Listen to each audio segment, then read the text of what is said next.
which means እኔ አላህን መደበቅ ከፈለኩኝ ሽንት ቤት መግባት አለብኝ ማለት ነው። አያገኘኝም። ድብብቆሽ ታውቂያለሽ፣ ህፃን ሆነሽ ተጫውተሽ ከሆነ ስለዚህ አላህ እንዳያገኘኝ እንዳያይ ሽንት ቤት መግባት አለብኝ።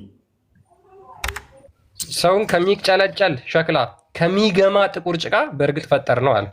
የሚገማ ጥቁር ጭቃ አብክቶ ነው አደምን የሰራው አላህ።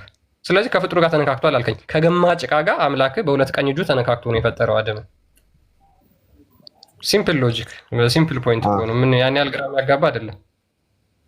እሺ ሰውን ገና ሲፈጥረው እኮ ከገማ ጭቃ በእጁ ነክቶት ነው አላህ ሱራ 38:75 እንደሚናገረው ከሚገማ ጭቃ በእጆቹ ነው የፈጠረው። የመጀመሪያው። ሁለተኛ አላህ እግሩን ጋነም ውስጥ ይከታል። ጋነም ደግሞ ምንድነው እሱ? ሱረቱ ሐቅ አይ ቲንክ ሱረቱ ሐቅ ወይንም ደግሞ ሱራ 69:36 ላይ ጋነም ውስጥ የሚመገቡት ያለው ራሱ መግልና ቁስል ፍቅፋቂ ነው ያለው። አንዴ አስተፍሩላህ ትወጫለሽ ከእስልምና። አሁን እየነገረኝ ነው መንፈሴ። ከእስልምና ትወጫለሽ፣ በቅርብ ቀን ትወጫለሽ። ኤኒዌይስ አሁን እነሱ ተራ ነው። ኦኬ እነ ፍላወር እና ሱሱ እንዴት ነው? እየተማርሽ ነው? እየገባሽ ነው?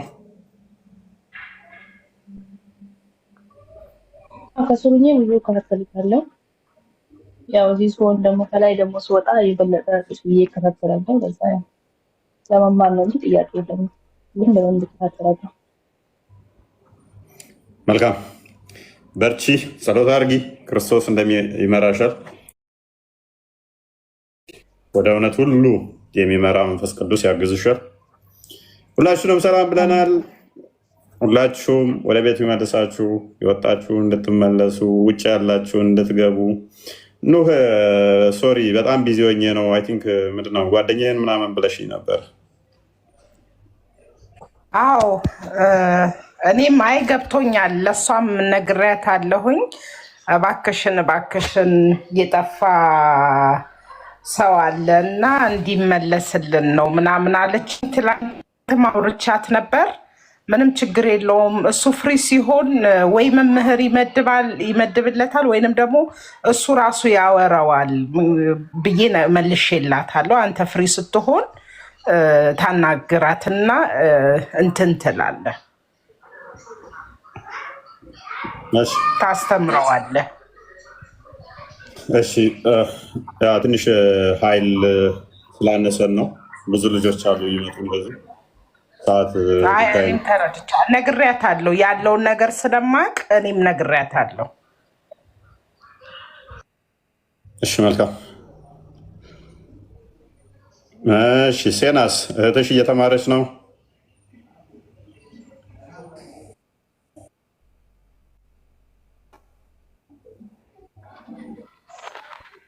ቤቱ አይጠበንም በያት።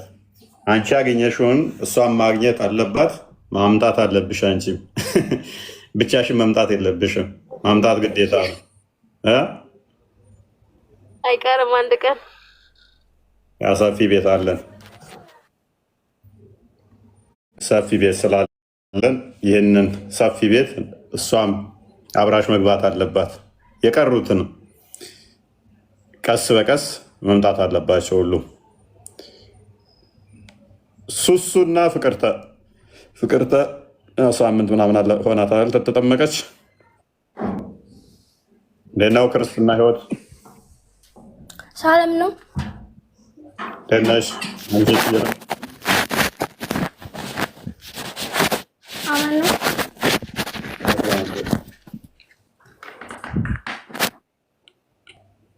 እየተማርሽ ነው?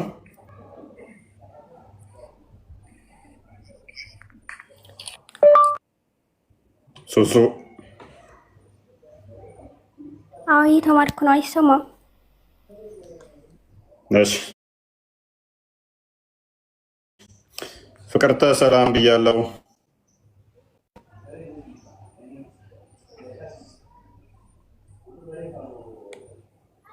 ኦኬ ሚዩት ነሽ እያወራሽ ከሆነ አይ ቦይ አማርኛ ብዙ ማለት ነው። ማለት እንደ ሰራ ይሰማል?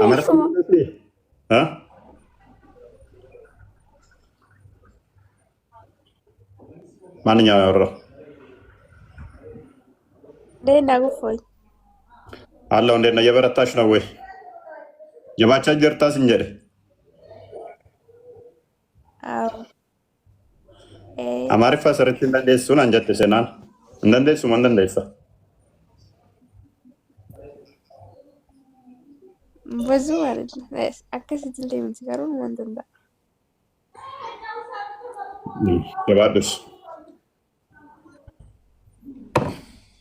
ኦራይት ዛሬ ቶፒካችን ፈጣሪ ከፍጡራን ጋር ይነካካም የሚለውን የሙስሊሞችን አስተምሮ የምንመለከት ይሆናል። ሰው ከተነካካ ይቆሻል የሚል እሳቤ ስላላቸው እውነት አላህ ይቆሻል ወይ የሚለውን መሰረት አድርገን የምንማማር ይሆናል ማለት ነው። አላህ እንዴት ነው ከቆሸሸስ በምድር የሚታጠበው የሚለውን የምንዳስስ ይሆናል ማለት ነው። አላህ በምንድን ነው የሚነጻው የሚለውን የምንመለከት ይሆናል። እንደ መግቢያ ግን እኛ ፈጣሪ በምን የሚቆሻል ብለን አናምንም። ዘፍጥረት ምዕራፍ 1 ስታነቡ እግዚአብሔር ሁሉን ፈጥሮ መልካም እንደሆነ አየ ይላል። መልካም መልካም መልካም ይለዋል። እግዚአብሔር የፈጠረው ሁሉ ምንድን ነው? መልካም ነው፣ ቅዱስ ነው፣ ንጹህ ነው። ስለዚህ በእግዚአብሔር ፍጥረት ውስጥ ፈጣሪን የሚያቆሽሽ ፍጡር የለም ማለት ነው። እሱ የፈጠረው እሱን የሚያረክስ የለም ማለት ነው።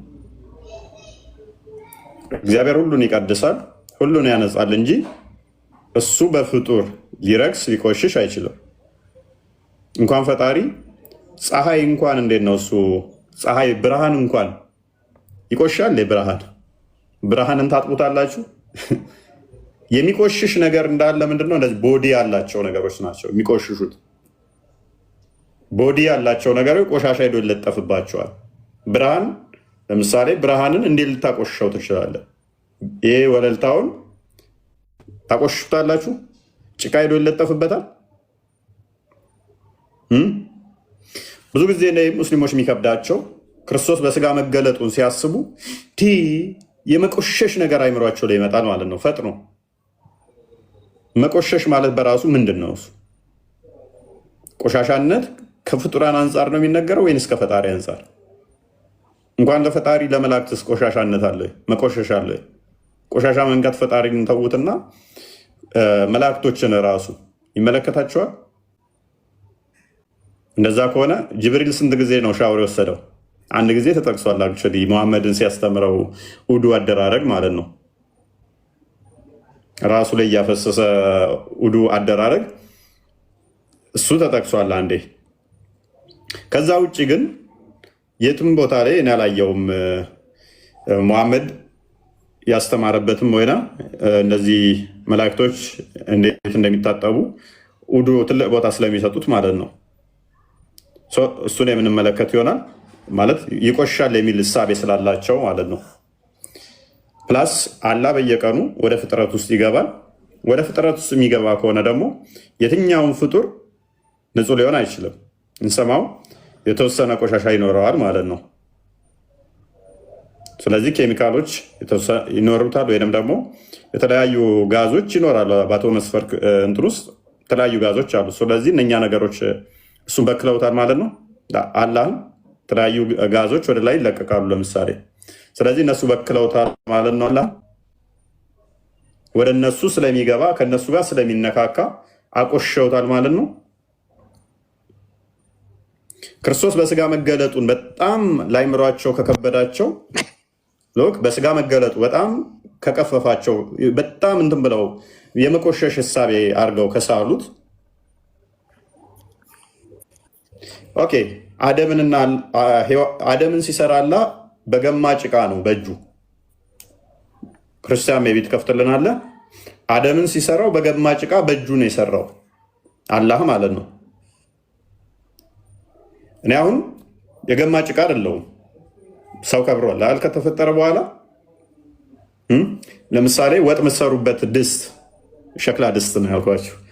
አብዛኞቻችሁ አሁን ስለማታውቁ ቤተሰቦቻችሁ ጋር ምናምን እና ደስት አንድ ተረጋጊ።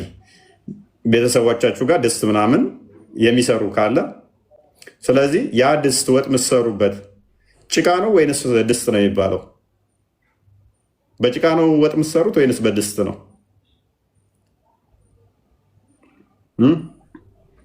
መኪያ በድስት ነው የምትሰሪው ወጥ ወይንስ በጭቃ ነው? እናት አባቶች በጭቃ ነው የሚሰሩት? በጭቃ ነው እናትና አባቶችሽ ወጥ የሚሰሩት? ምን ማለት በጭቃ እንዴት? ኦኬ በድስት ነው ወጥ ሰርተው የሚያበሉሽ ወይንስ በጭቃ ነው? በድስት። ጎበዝ። ድስቱ የተሰራው ግን ከጭቃ ነው አይደለ? ድስቱ ከጭቃ ይሰራል።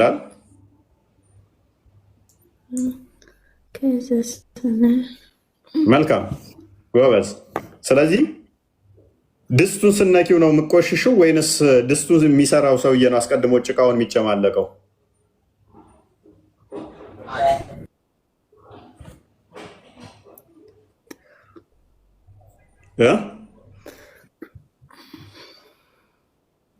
መኪያ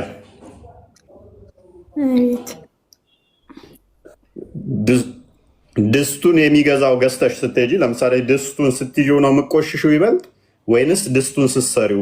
በጭቃ ለምሳሌ አብኩቶ የሚሰራው ነው ድስቱን ይበልጥ ቆሻሻ የሚነካው የትኛው ነው?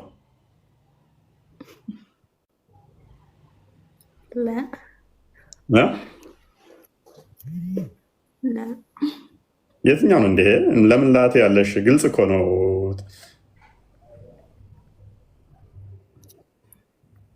ምንድን ነው ላምትይን? የትኛው ሰውዬ ነው የሚቆሽሸው? ድስቱን ጭቃ አብኩቶ ድስት የሚሰራው ወይንስ ድስቱን የሚነካው ነው የሚቆሽሸው?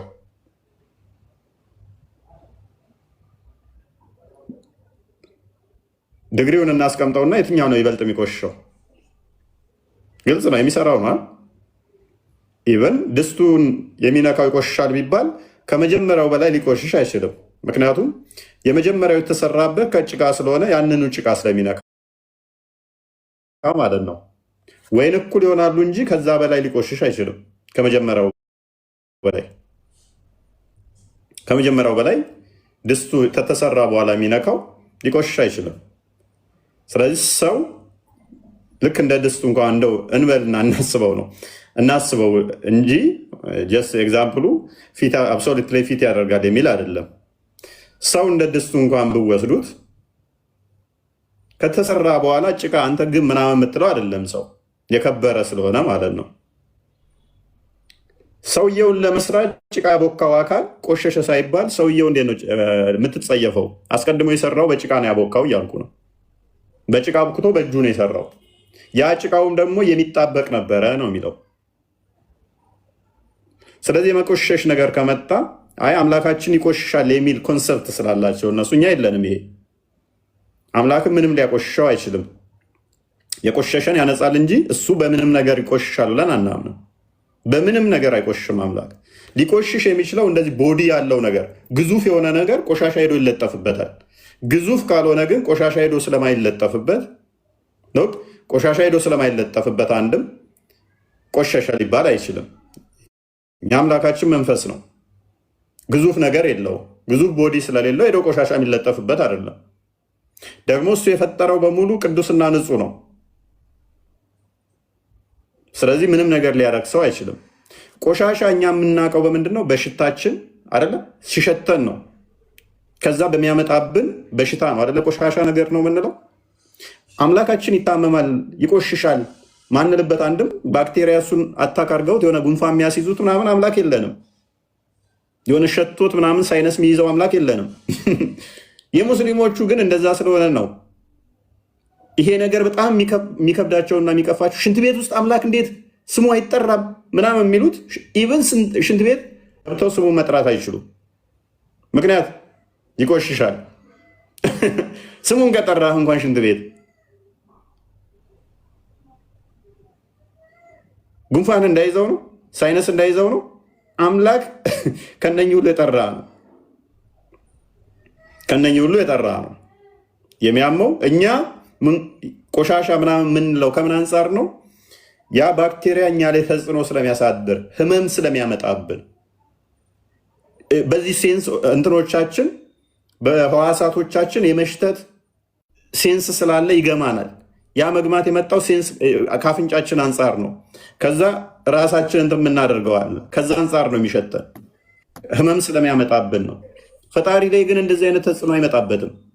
ፈጣሪ ከእንደዚህ አይነት ነገር ይሄ ለሴቶች ነገር እኮ ነው። ይሄ ስለ ሃይማኖት ጉዳይ አይደለም፣ ለሴቶች እኮ ነው። እውነት ነው፣ ለሴቶች ነው። ስለዚህ ለሴቶች እንዲገባችሁ እኮ ነው። ቡና ተፈልቶ የሚወራ ነገር ነው። ሽንት ቤት ገብተሽ አላህን መጥራት ትችያለሽ? መኪያ ሽንት ቤት ገብተሽ አላህን መጥራት ትችያለሽ? አላህ እንዴት? ሽንት ቤት ውስጥ አላህን ሽንት ቤት ውስጥ መጥራት ስሙን ትችያለሽ? አይቻልም። አይቻልም። ለምን አይቻልም? በጣር ነው የሚጠራኝ። ዝም ብላ ሁሉም ቦታ አለ አይባልም። ስለዚህ አላህ ሽንት ቤት ውስጥ ሊኖር አይችልም። ምክንያቱም ይገማዋል፣ ጉንፋን ይዘዋል። ሽንት ቤት ውስጥ ስንት ነገር አለ። ምን አለ? ለምሳሌ ሰይጣን፣ ብዙ ነገር አለ። ስለምን ሰይጣን አለ? በቃ አላህ ስለዚህ አላህ መደበቅ ካፈለኩኝ ነሽ ቁርአን ሰለት እንግዲህ አላህ ይናልን እንጂ ማኪያ ሁሉም ቦታ ላይ አይባልም። ማኪያ which means እኔ አላህን መደበቅ ከፈለኩኝ ሽንት ቤት መግባት አለብኝ ማለት ነው። አያገኘኝም። ድብብቆሽ ታውቂያለሽ፣ ህፃን ሆነሽ ተጫውተሽ ከሆነ ስለዚህ አላህ እንዳያገኘኝ እንዳያይ ሽንት ቤት መግባት አለብኝ።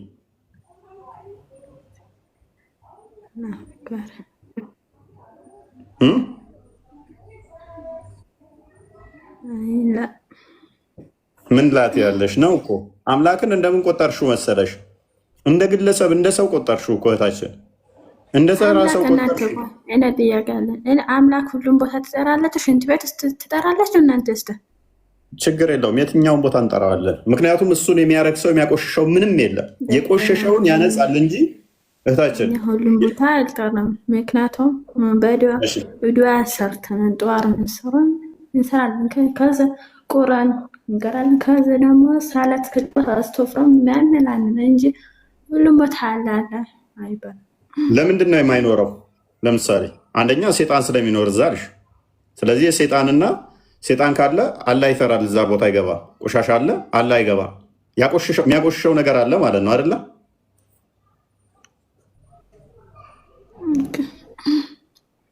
ስለዚህ አላህ ከቆሸሸ እሱ የሚያጸዳው ደግሞ ሌላ አካል ያስፈልገዋል ማለት ነው። መታጠብ አለበት እንደ ፍጡር። ሉክ የእስልምና ዲሌማ ምን አይነት እንደሆነ በደንብ አስተውሉ።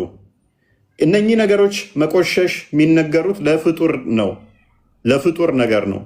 ፈጣሪ ላይ ምንም አይነት ፍጡር ተጽዕኖ ሊያሳድርበት አይችልም።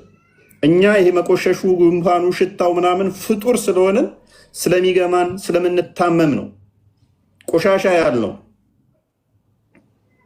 ፈጣሪ ላይ ግን እንደዚህ አይነት ነገሮች የሉም የሉ።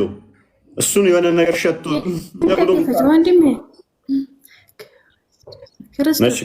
እናንተ ክፈች፣ የእኛ አይደለም፣ እኛ አውቀዋለን።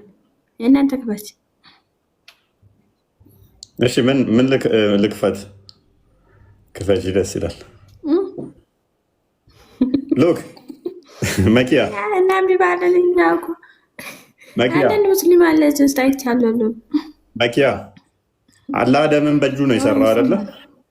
አላህ አደምን በእጁ ነው የሰራው አይደለ? አላህ አደምን በእጁ ነው የሰራው አይደለ?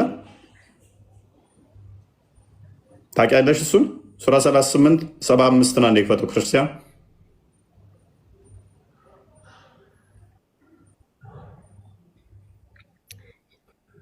አላህ እንደዚህ ይላል። አላህ ኢብሊስ ሆይ በሁለት እጆቼ ለፈጠርኩት ከመስገድ ምን ከለከለህ ይላል። በምን በሁለት እጆቼ? አደምን የፈጠረው ማን ነው? መኪያ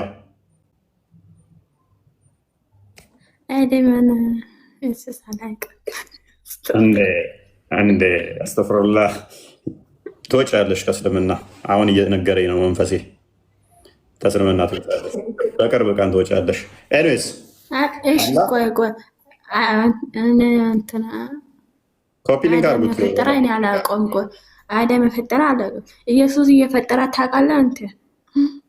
ኢየሱስ በስጋ የተገለጠ አምላክ ነው፣ ፈጣሪ ነው። እኔና አንቺን የፈጠረ አላህን መሐመድ ፈጠረው፣ መሐመድን ደግሞ ኢየሱስ ፈጠረው። ኤኒዌይስ አላሁ አክበር። እፎይ ኢየሱስ ይፈጠረ ከዛ ደግሞ መሰከረች። አላሁ አክበር አለች። እቺስ ሎጂኩ እንዴት ነው የሚሄደው? ኢየሱስ እኔና እሷን ፈጠረ፣ አላህን መሐመድ ፈጠረ፣ መሐመድን ደግሞ ኢየሱስ ፈጠረው። ኤኒዌይስ አብዱ እንኳን ደህና መጣ። እንኳን ደህና ቆየኝ። እፎይ መልካም። አንተ ፈጣሪ የሚያቆሽሸው ነገር አለ ወይ የሚል ነው። ብዙ ጊዜ ላይ ከእናንተ ሳይድ የሚነሱ አሉ። ፈጣሪ ፍጡር ውስጥ አይገባም ብላችሁ ከምታነሱበት ትልቁ መከራከሪያ ነጥባችሁ እንዴት ለሱ አይገባም ለፈጣሪ አይገባም የሚል አርጉመንት አላችሁ። ወደ ፍጡር ውስጥ አይገባም የሚል ትልቅ ሙግት የምታነሱበት ነው። ግን ምንድነው እሱ ደጋግሞ አላህ ከፍጡራን ጋር ይነካካል፣ ወደ ፍጡር ውስጥም ይገባል። እንዲያ ከሆነ ስለዚህ በእናንተው ሎጂክ መሰረት እኛ በባህሪ ፈጣሪ ምንም ነገር አያቆሽሸውም ብለን ነው የምናምነው። መረጃዎችም እንሰጣችኋለን፣ እንከፍትላችኋለን እንደማይቆሽሽ የሚያሳይ እናንተም እንደዛው። የሚቆሽሽ ከሆነ ግን እሱ ፈጣሪ ሳይሆን ፍጡር ነው የሚሆነው። ምክንያቱም ፍጡር እሱ ላይ ተጽዕኖ የሚያመጣበት ከሆነ ለውጥ የሚያመጣበት ከሆነ እንደኔ ነው ማለት ነው። እሱ እንደኔ ነው ወይም ሊያመው ይችላል ወይንም ደግሞ የሆነ በሽታ ያመጣበታል ማለት ነው። የሚቆሽሽ ከሆነ ቆሸሸ ማለት ተጽዕኖ አደረበት ማለት ነው። ምን አለ መሰለህ እፎይ፣ እሺ መጸዳጃ እኮ ቃሉ ነው የሚገባው እንጂ እሱ አይደለም የሚገባው አይደል? መጸዳጃ ውስጥ እሺ እኮ ቃሉ ነው እንዳይደፈርስ አይገባም የሚባለው። ቃሉ ማለት አላህ የሚለው ቃል ነው የማይገባው እንጂ አላህ ተከትሎ መጸዳጃ ይገባል እንዴ? ቃሉ ቢገባ ምን ችግር አለው? ችግር አለው። ቃሉ መግባት የለበትም። ምን ይሆናል? ምን ይበከላል? ወይ እኔ አንተን አንድ ጥያቄ ልጠይቅ። አንተን ቀጥል። የአንተ ፈጣሪ ማን ነው? እናንተን የፈጠረን እግዚአብሔር ነው። ምን አገናኘው? እኔን ሳይሆን አንተን የፈጠረ ማን ነው? መኪ ያሳቀችብህ። ያ ወይ እኔንም አንተንም ሁላችንም የፈጠረ ከቶፒኩ ጋር ምን አገናኘው? ራስን ችለህ ለምን አትመልስልኝም? እፎይ እግዚአብሔር አልኩህ። ስለዚህ አሁን ወደ ንጽህና ከመቆሸሽ ጋር የተያዘ ስለሆነ እግዚአብሔር ማለት ኢየሱስ ከቶፒኩ ጋር ቶፒኩ ለስቲክ አድርገህ መቆሸሽ ላይ ያወራ ፈጣሪን የሚያቆሽሸው ለምን እኔ ጥያቄ አትመልስልኝም? ፈጣሪ የሚያቆሽሸው አለ ብለህ ታምናለህ ወንድማችን? የለም በሚለው ነው የማምነው። ኦልራይት። ስለዚህ አላህ ስሙን ሽንት ቤት ውስጥ ልጠራው ትችላለህ? አልችልም። ሽንት ቤት ውስጥ ማጠራው ለምንድን ነው? ምክንያቱም ሽንት ቤት የቆሸሸ ቦታ ስለሆነ። አላህ በምንም ቦታ አይቆሽሽም ብለህ ነበር እኮ ደግሞ መልሰህ ሽንት ቤት ውስጥ ማልጠራው አላህ እኮ አይገባም። ስለማይቆሽ እኮ ነው ስሙ የማይገባው መጸዳጃ ውስጥ። ውጭ የቆየው ካዳ ስለሚቆሽሽ ነው። ውጭማ ንጹህ ቦታዎች አሉ እኮ። ውጭ የምጠራው ንጹህ ስለሆነ ውስጥ ማጠራው ደግሞ ስለማይቆሽሽ ግን አይገባም ስሙ።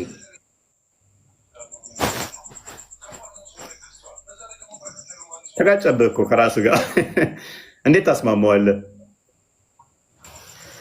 ለማደናር ትጥራለህ በጣም። ለምን ዳይሬክት አትጠይቀኝም? አላህ ለምንድን ነው ሽንት ቤት የማጠራው? ነገርኩህ እኮ ስሙ መቆሸሽ ስለሌለበት ሽንት ቤት ውስጥ አይገባም። ስለዚህ አላህ ስሙን እንኳን ብትጠራ አላህ ሽንት ቤት ውስጥ ይቆሽሻል። which means ፍጡር ነው ምላችሁ ለዚህ ነው። ቆሻሻ መጥቶ አላህ ፍጡር አይደለም። ወይት ቆሻሻ እናንተ ላይ ተጽዕኖ የሚያሳድረው እናንተ ፍጡር ስለሆናችሁ ነው። ወይ ሊያማችሁ ይችላል፣ ወይ ሊበክላችሁ ይችላል። የሆነ ተጽዕኖ ያሳድርባችኋል። ባክቴሪያው እናንተን ምን ያደርጋችኋል? ይበክላችኋል፣ ይመርዛችኋል። ፈጣሪን ግን ምንም የሚመርዘው ነገር የለም፣ ምንም የሚበክለው የለም፣ ምንም ያቆሸሸው ነገር የለም። የቆሸሸውን ያነጻል፣ የቆሸሸውን ያጠራል፣ የታመመውን ይፈውሳል እንጂ እሱ በፍጡር የሚታመም የሚቆሽሽ ጉንፋን የሚይዘው ሳይነስ የሚይዘው ፈጣሪ የለም። እሱ እንደዛ ከሆነ ግን ፍጡር ነው። ተቆሻሻ ቦታ ተጠብቆ እንዳይነካኝ ብሎ እንደዚህ የሆነ እንዴት ነው አዲስ ጫማ አዲስ ልብስ ምናምን ፏፏ ብላ እንደምወጣ ሄዳ ያለው ጫማ ጥልቃ ጭቃ እንዳይነካት እንዲህ እንደምትል እንዳይነካኝ እንደዚህ ተጠንቅቆ የሚንቀሳቀስ አምላክ የለንም። ከነካት ልብሷ የሚበላሽ አምላክ እንደዛ ከነካው ሽንት ቤት ስገባ ድንገት ከነካው የሚቆሽሽ ከሆነ እሱ አምላክ አይደለም፣ ፍጡር ነው። ቆሻሻ እሱ ላይ ተጽዕኖ የሚያመጣ ከሆነ ወይም ጉንፋን ይዘዋል ወይም አንቤባ ይዘዋል ወይም አንቤባ አስባችሁታል። እኛ እኮ ቃሉን ነው እያልን ያለ ነው እንጂ እሱ አይገባም አይደለም እያልን ያለ ነው። ዛቱ ይገባል፣ አላህ በዛቱ ይገባል። ኖ እሱ ፍጡር አይደለም፣ አይገባም። ኦልራይት። ስለዚህ በዛቱም አይገባም፣ ስሙ እንኳን አትገባም አይደለ? ምላው ስሙ እንኳን አትገባም። which is the worst scenario። አከፋው ጭራሽ ዛቱ ብቻ ሳይሆን ስሙ ራሱ አይገባም። አከፋው ጭራሽ። እኔ አንድ ጥያቄ ልጠይቅህ አንተንሽ ያንተ ፈጣሪ ኢየሱስ ነው አይደል? የኢየሱስ ፈጣሪ ማን ነው? ኢየሱስ አንተን ምንንም የፈጠረው ነው፣ በስጋ የተገለጸ ልጅ ነው። ኢየሱስ ስጋ ለባሽ ነው አይደል? እሺ ቀጥል። ስጋ ለባሽ ሆኖ እንዳንተ አካል አለው፣ እንዴት ነው ፈጣሪ ሊሆን የሚችለው? ስለዚህ አስቀድሞ በስጋ የተገለጠ አምላክ ነው ስለ ደግሞ እሱን እንዴት ነው ምን እያልክ ነው የሚለውን ትጠይቀኛለህ፣ ልመልስልህ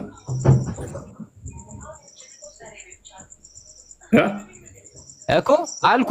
ስጋ ለባሽ ሆኖ እንዴት ያንተ አምላክ ሊሆን ይችላል? ጎበዝ። ስለዚህ ክርስቶስ በስጋ የተገለጠ አምላክ ነው ስለ ያ ክርስቶስ ሁለት ልደት አለው። አንደኛ ከአብ የተወለደ የአብ የባህሪ ቃሉ ነው። የአብ የባህሪ ቃሉ ነው። አምላካችን ቃል አለው። ቃሉ ደግሞ ፈጣሪ ነው። ሁሉን የፈጠረ በቃሉ ነው። የአምላካችን ቃል ፈጣሪ ነው፣ አካላዊ ነው። ሁሉን ያስገኘው በቃሉ ነው። ያ አካላዊ ቃል ወልድ ተብሎ ይጠራል፣ ልጅ ማለት ነው። ስለዚህ ሁሉን ከፈጠረ በኋላ ማርያምንም ከፈጠራት በኋላ ከእርሷ ስጋና ደምን ነፍስን ተካፍሎ ተዋህዶ ምን ሆነ? ተገለጠ። ስለዚህ ክርስቶስ ያምታየው በስጋ የተገለጠ የኔንና ያንተን አይነት ስጋ የያዘ ነገር ግን ስጋ ብቻ ሳይሆን መለኮት የተዋሃደው ቃል በእርሱ የቃል ስጋ ሲሆን ስጋ ተዋህዶ የተገለጠ ነው እንጂ ስጋ ብቻ አይደለም። ስለዚህ ክርስቶስ ምንድን ነው? በስጋ የተገለጠ ሕያው አምላክ ነው። ልክ ያንተ ቁርአን ያላ ቃል ነው ስትል ወረቀቱ ፍጡር ነው አይደለ? ከጊዜ በኋላ የመጣ ነው። ያላ ቃል ግን መጥቶ ወረቀቱ ላይ ሰፈረ። ያ ያላ ቃል ወረቀቱ ቁርአን ፍጡር አይደለም ብለህ ነው የምታምነው። እኔ ደግሞ ምናምን አለው የአምላካችን ቃል በስጋ ተገለጠ። ስለዚህ የመለኮት ሙላት በሰውነቱ ተገልጦ ይኖራል። ማ? ክርስቶስ። ስለዚህ ሁሉን የፈጠረ ቃል በስጋ ተገለጠ ብለን እናምናለን። ታየ ማለት ነው። ተገለጠ ማለት ያ የማይታየው በሁሉ የሞላ በሁሉ ያለ ሁሉን የፈጠረው ቃል ስጋን ተዋህዶ በስጋ ተገለጠ። ስለዚህ ክርስቶስ ምንድን ነው? ስግው ቃል ነው። ስጋን ከእመቤታችን የተካፈለ አስቀድሞ ደግሞ እመቤታችንን የፈጠረ ቃል በስጋ ተገለጠ ብለን እናምናለን። ስለዚህ ወደ ቶፒኩ መልሰው ክርስቲያን ቶፒኩ ላይ ፎከስ አድርጉና የሚገናኝ ጥያቄ እንኳን ጠይቁ። ደግሞ ስጠይቁ ቢያንስ ከቶፒኩ ጋር የሚገናኝ በክርስትናው ሳይድስ ያለውን ብላችሁ መጠየቅ ትችላላችሁ። የእኛ ግልጽ ስለሆነ። የእስልምናው ግን ምንድነው? አላህ በሁሉ ቦታ ይገኛል ብለው አያምኑ። ለምሳሌ አሁን አንትን ቆሻሻና ንጹህ ሲባል ራሱ እኮ አንጻራዊ ነው። ንጹህ ሽንት ቤት አለ። ለምሳሌ ያልቆሸሸ በጣም ኔት የሆነ ሽንት ቤት አለ። ወጣ ስትል ደግሞ ውጭ ላይ ብዙ ጋርቤጅ የተጣለባቸው ቦታዎች አሉ። ኦኬ፣ አላህ እዛ አይገኝም? ሽንት ቤት እኮ ስሙ አይጠራም እዛ? ወይ መጸዳጃ ሆኖ ሽንት ቤት ሆኖ እንዴት ንጹህ ሊሆን ይችላል? ያንተን ቤት የሚያስንቅ ሽንት ቤት አለ ወገናችን። ያንተን ቤት የሚያስንቁ እናንተ ሽንት ቤት ነው የምትኖሩት ማለት ነው። ውስጡ ያለው እኮ ነው። ውስጡ ያለው ያለ ባኞ ቤት ሽንት ቤትም ሻወር ቤትም አለ አይገባም አይደለም። እናንተ ሽንት ቤት ስለምትኖሩ ነው ለእናንተ ንጹህ ሆነላችሁ አይደል? ኖ የአንተን ቤት ክፈት እናሳየኝ ብልህ የኔን ሽንት ቤት ባሳይ አሁን የኔ ሽንት ቤት ፏ ያለ እንደሆነ ላሳይ እችላለሁ። ኤኒዌይስ ፎር ሴክ ኦፍ አርጉመንት እንደዛ ብዬ ይሻል እኮ ንጹህ ነው የምትሉት እናንተ ሽንት ቤት ስለምትኖሩ ነው። እንለፈውና የኔን እንለፈውና ስንት ፏ ያሉ ሽንት ቤቶች አብዛኛው የኢትዮጵያ ማህበረሰብ የምንኖርበትን ቤቶች የሚያስንቅ የሽንት ቤታቸው አሰራሩ ንጽህናው ምኑ ፏፏ ያለ ሊሆን ይችላል። አዳምጥ። ስለዚህ ሻወር የሚወስዱበትና ሽንት ቤታቸው ፏ ያለ ከአብዛኛው ማህበረሰባችን ቤቶች የተሻሉ ሊሆን ይችላል። እዛ ውስጥ አይገባም አለ ይቆሽሻል ስትል ሜይ ቢ ቶኑን ከፍ ሳደርገው መስጊድ ብለህ አንዳንድ ቦታ ላይ ከምሰግድበትም የተሻለ ፏ ያለ ሽንት ቤቶች ሊኖሩ ይችላሉ። ኤኒዌይስ እንመልሰውና አላህን የሚያቆሽሸዋለ ማለት ነው። ሎክ አሁን የተረዳ ነው ምንድን ነው አላህ የሚቆሽሽ ሎክ የሚቆሽሽ ከሆነ ደግሞ የሚታይ ቦዲ ካለው የሚታይ ነገር ቦዲ ነው። የሚሄድ የሚመጣ የሚታይ የሆነ ገደብ ያለው የሚቆሽሽ ከሆነ እሱ ፍጡር ነው። በምንም ታምር ፈጣሪ ሊሆን አይችልም። ይሄ የምናየውን ብርሃን እንኳን ለዓይናችን ብርሃን አላህ እንካ አንተ አላህ እንደናንተ እንደ ኢየሱስ አካል የለውም፣ ስጋ የለውም፣ አይታይም፣ አይዳሰስም፣ አቅጣጫ ሁላ የለውም። እዚህ ነው እዛ ነው አይባልም። ኦራይት አላህ ያለው አላህ ያለው አብዱ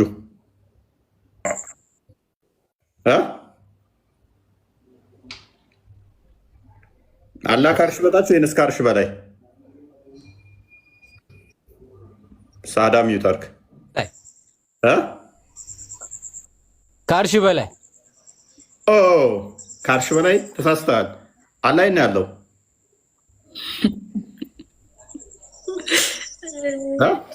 መኪያ ወይ አትሳቂበት። አላህ ያለው ተሳስቷል። ከአርሽ በታች ከአርሽ በላይ ከአርሽ በላይ አሁን እኮ ከደቂቃ ባልሞላ ጊዜ ውስጥ ምን ብለኸኛል? አላህ አቅጣጫ የለውም እዚህ ነው እዛ ነው አይባልም ብለኸኝ ነበረ። ከአርሽ በላይ ማለት አርሽ ከሰማይ በላይ ነው። በላይ ስትለኝ ከአናት መሆኑን ነገርከኝ፣ አቅጣጫ ጠቆምከኝ። የት ነው ብዬ ስጠይቅህም ከአርሽ በላይ አልከኝ። ከደቂቃዎች እኮ ደቂቃ ሳይሞላ አርሽ እዚህ ነው እዛ ነው የት ነው ተብሎ አይጠየቅም፣ እንደዛም አይባልም ብለህ ነበር እኮ። እኛ እኮ እንደዚህም ሆነ አልሆነ እኮ አብስትራክት ነው በቃ። የእናንተ እኮ ማለት ነው ፈጣሪያችሁ የሚነካ የሚዳሰስ ስጋ ለባሽ። አብዱ ተረጋጋ። አላህ እጅ አለው ሎክ፣ አሁንም አላህ እግር አለው ኤቭሪቲንግ። እነኚህን አካላቶች 5 ጣቶች አሉት። 5 ጣት አለው፣ 2 እጅ አለው። ወረተው አሳያለሁ። እኛ አምላክ የሚዳሰስ የሚነካ የሚታይ የተገደበ ከዚህ እስከዚህ የሚባል አካል አለው ብለን አናምንም። እንደዛ ክርስቶስ ግን በስጋ የተገለጠ ነው። እሱ ኤክሰፕሽን ነው። ስለ መለኮታዊ ባህሪ ስናወራ ግን አምላክ እንደዚህ የሚታይ የሚሄድ የሚመጣ እዚህ ቦታ ያለ ቦታ የለም የምንለው አይደለም። መለኮት በሁሉ የሞላ ከስፔስ እና ፕሌስ ውጭም ያለ ነው። የአብዱ አላህ ግን ሽንት ቤትን ይጸየፋል። ለምን? ይቆሽሻልና። አብዶችን ክፍል ፈስርልን እስቲ አንዴ። ክርስቲያን ቁርአኑን ክፈተው። አደምን በሁለት እጆቹ ነው የፈጠረው አይደለ? ከዛ በፊት ፎይ ግን ለምሳሌ ሽንት ቤት ቆሻሻ ነው የሚሉት ሽንት ስለሚሸናበት ነው አይደል? ሙሐመድ ለምሳሌ አልጋው ስር ሽንት የሚሸናባት ቬዝል ነበረችው። ትክክል። ኦኬ። አላህ ቤት ውስጥ ሙሐመድ ቤት ውስጥ ስሙን አይጠራም ነበር? የአላህን ስም አይጠራም ነበር? እስኪ ይህን ይመልሱልን። ሽንት የሚሸናባት ማስረጃ ከፈልጋችሁ አወጣላችኋለሁ።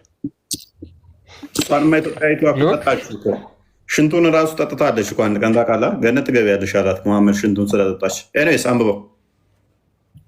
ያ ምን ይላል መሰላችሁ? the prophet had a wooden vessel under his bed in which he urinated at night ሙሐመድ ቤት ውስጥ ከአልጋው ስር ፖፖ ነበረ ሌሊት ሽንቱን የሚሸናበት። አላህ ስሙን ሙሐመድ ስሙን ይጠራል ወይስ አይጠራም? የአላህን ስም ይጠራል። ላሳያችሁ። ቀደም ብሎኛል። እናንተ ቤታችሁ ሽንት ስለምሸኑ ነው ከሽንት ቤት ጋር ቤታችሁን ያመሳሰላችሁት ብሎ ነበረ። ስለዚህ ሙሐመድ አልጋው ስር ሽንት አለ። ስለዚህ ተሳስቶ አላህን ስም አይጠራም ማለት ነው። አንድ አይደለም እኮ ሽንት ቤትና ፖፖ አንድ አይደለም። በሙሐመድ ጊዜ ሽንት ቤት ነበር እንዴ? እንደዚህ ቆፍረው መሬት ውስጥ ነበር የሚሸኑት? እንደዚህ ቤት ሰርተው ሽንት ቤት? አዎ ይሰራል። ሽንት ቤት መጸዳጃ ቦታ የተባለ አለ የትም መቼም ጊዜ። እንደውም እችኛዋ ምርጡ የሙሐመድ ሽንት ቤት እችኛዋ ነች የምትገልጠው የአሁኑን ዘመን።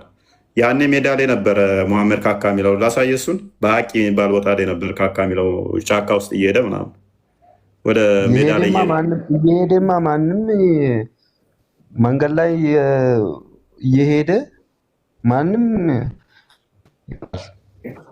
መሐመድ ብቻ ሳይሆን ሚስቶቹ መንገድ ላይ ሄደው ነበር የሚሸጡት ካካ የሚሉት። እየሄደ መንገድ ላይ እየሄድክ ከሆነ ማንም ይወጣል። እየሄደ አይደለም፣ ከቤታቸውም ተነስተው ሄደው የሆነ መቃብር ቦታ አለ፣ ካካና ሽንታቸው የሚሸኑት እንደዛ ሄደው ነበር። የሆነ ቦታ አለ አልባቂ የሚባል ቦታ አለ። እሱ እኮ ነው ያልኩ ያለው መጸዳጃ ቦታ የሚባል አለ። በቃ የትም ይሁን። ስለዚህ እሱ ላይ ከተስማማን እንደዚህ ተስማማን፣ መልካም። ስለዚህ ሙሐመድ ሽንት ቤት ውስጥ ደግሞ ይሸና ነበር አለ ቤት ውስጥ። እሺ ኦልራይት። ስለዚህ ምንድነው ልዩነቱ? እዛም ካካሉ እዚህም ሸኑ፣ እዛም ሸኑ። ምንድነው ልዩነቱ ታዲያ? መጸዳጃ ቦታ ነው ይሄ። መጸዳጃ ቦታ አይደለም፣ ቤት ውስጥ የሚኖርበት ቦታ ነው።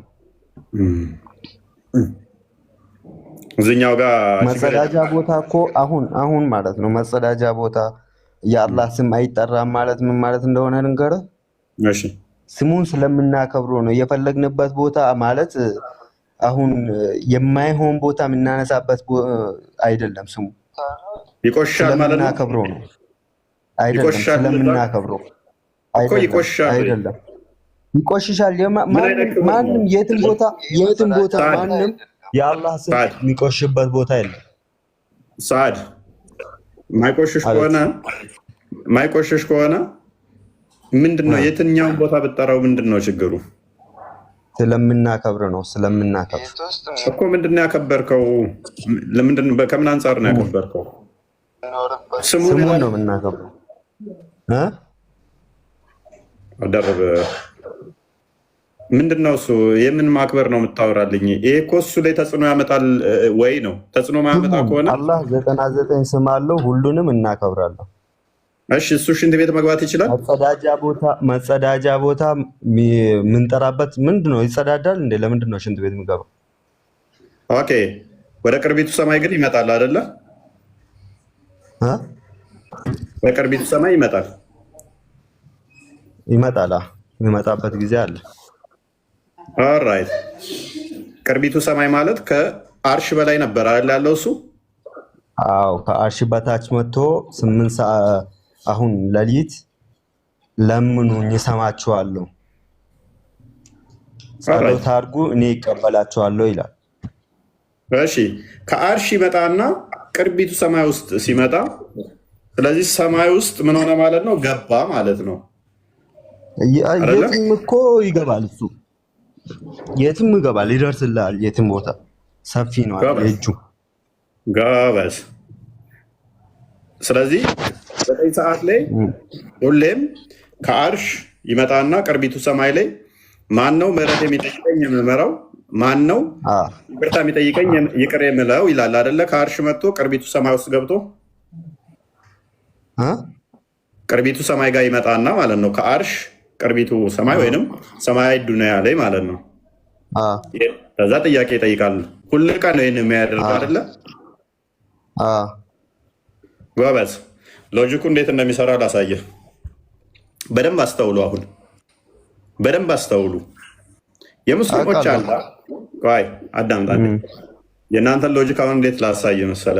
የሙስሊሞች አላ የዋብያዎቹ በተለይም ከአርሽ በላይ ነው ብለው ያምናሉ።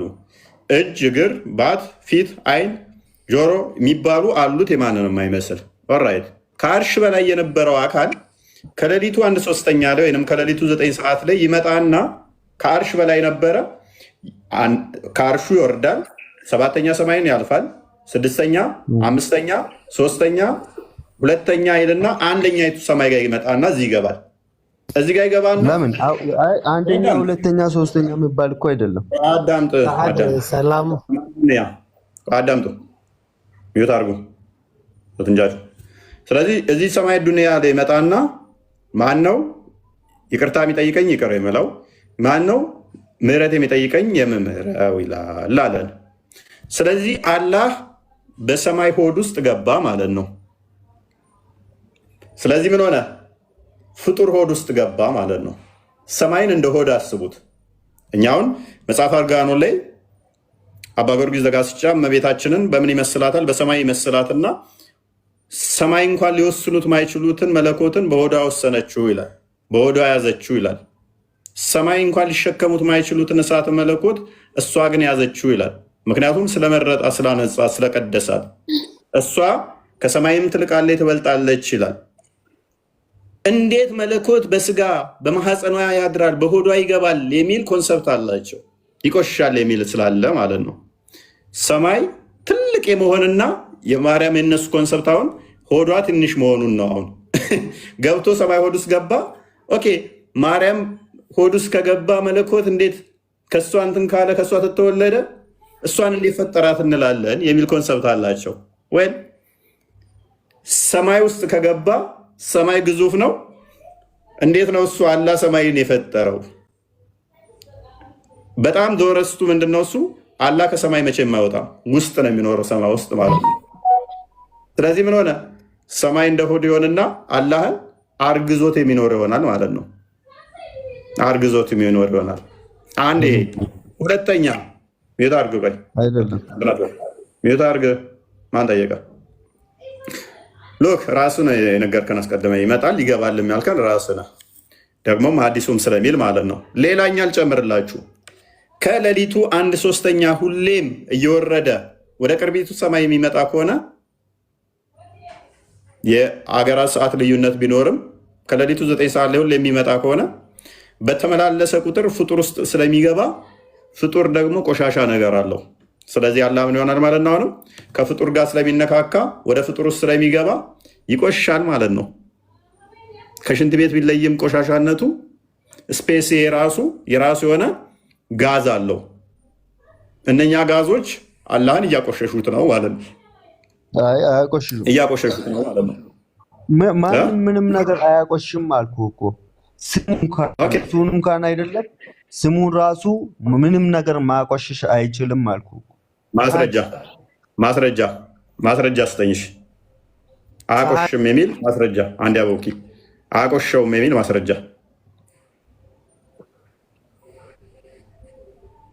ነው። ሚዩት አታድርግ። ሚዩትን አንሳው። ሱራ 15 26 አንድ የክፈተው ክርስቲያን ሳድ ሚዩትን አንሳ። ማምጣት ትችላለህ። ያቆሽሻል አልካ። ያቆሽሻል የሚለውም አምጣ ማስረጃ። አንተ ነህ እኮ። ምክንያቱም ያቆሽሻል አልክ እንትን ውስጥ ገባ አልከኛ። ቆይ ፍጡር ጋር ከተነካካ ይቆሽሻል አይቆሽሽም? አለ አይቆሽሽም፣ አይነካካ።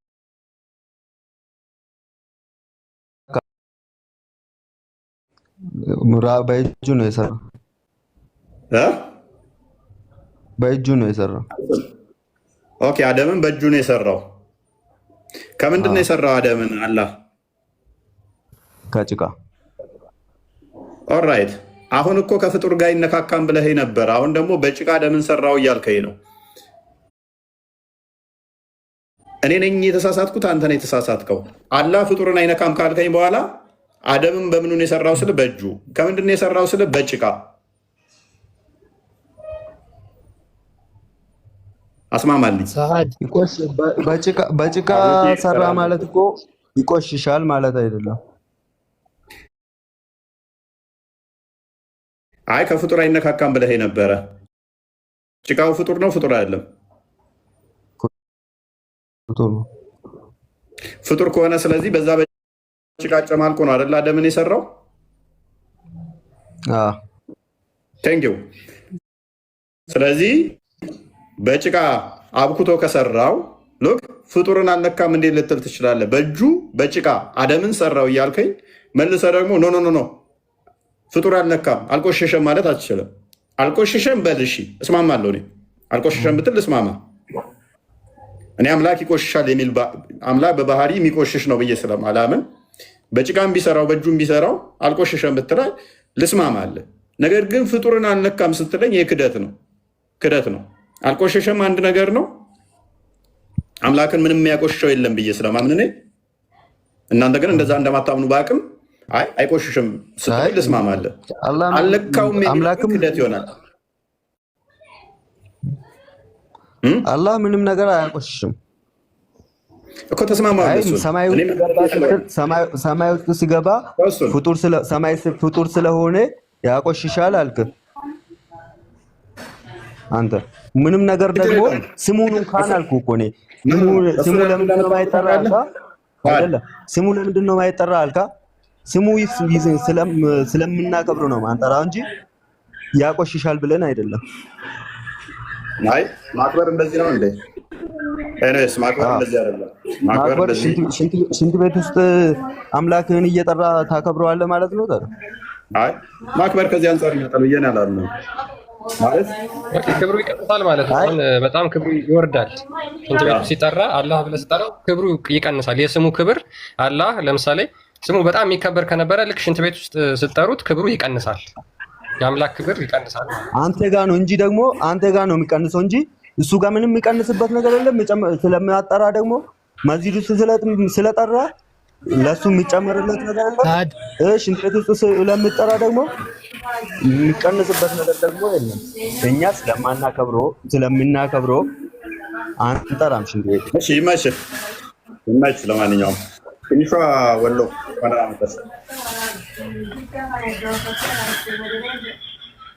ትንሿ ወሎ ይሰማል። ትንሿ ወሎ እፎይ አንዴ ሰዓት ልጠይቅ። ትንሿ ወሎ አንተ ነው ጣልቃ የምትገባው። አስሮና ተማ ትንሿ ወሎ አለሽ። ኦኬ ሚዩት አድርጊ። የሚረብሽ ድምፅ አለ ስርሽ። ኤኒዌይስ ቀጥል ክርስቲያን።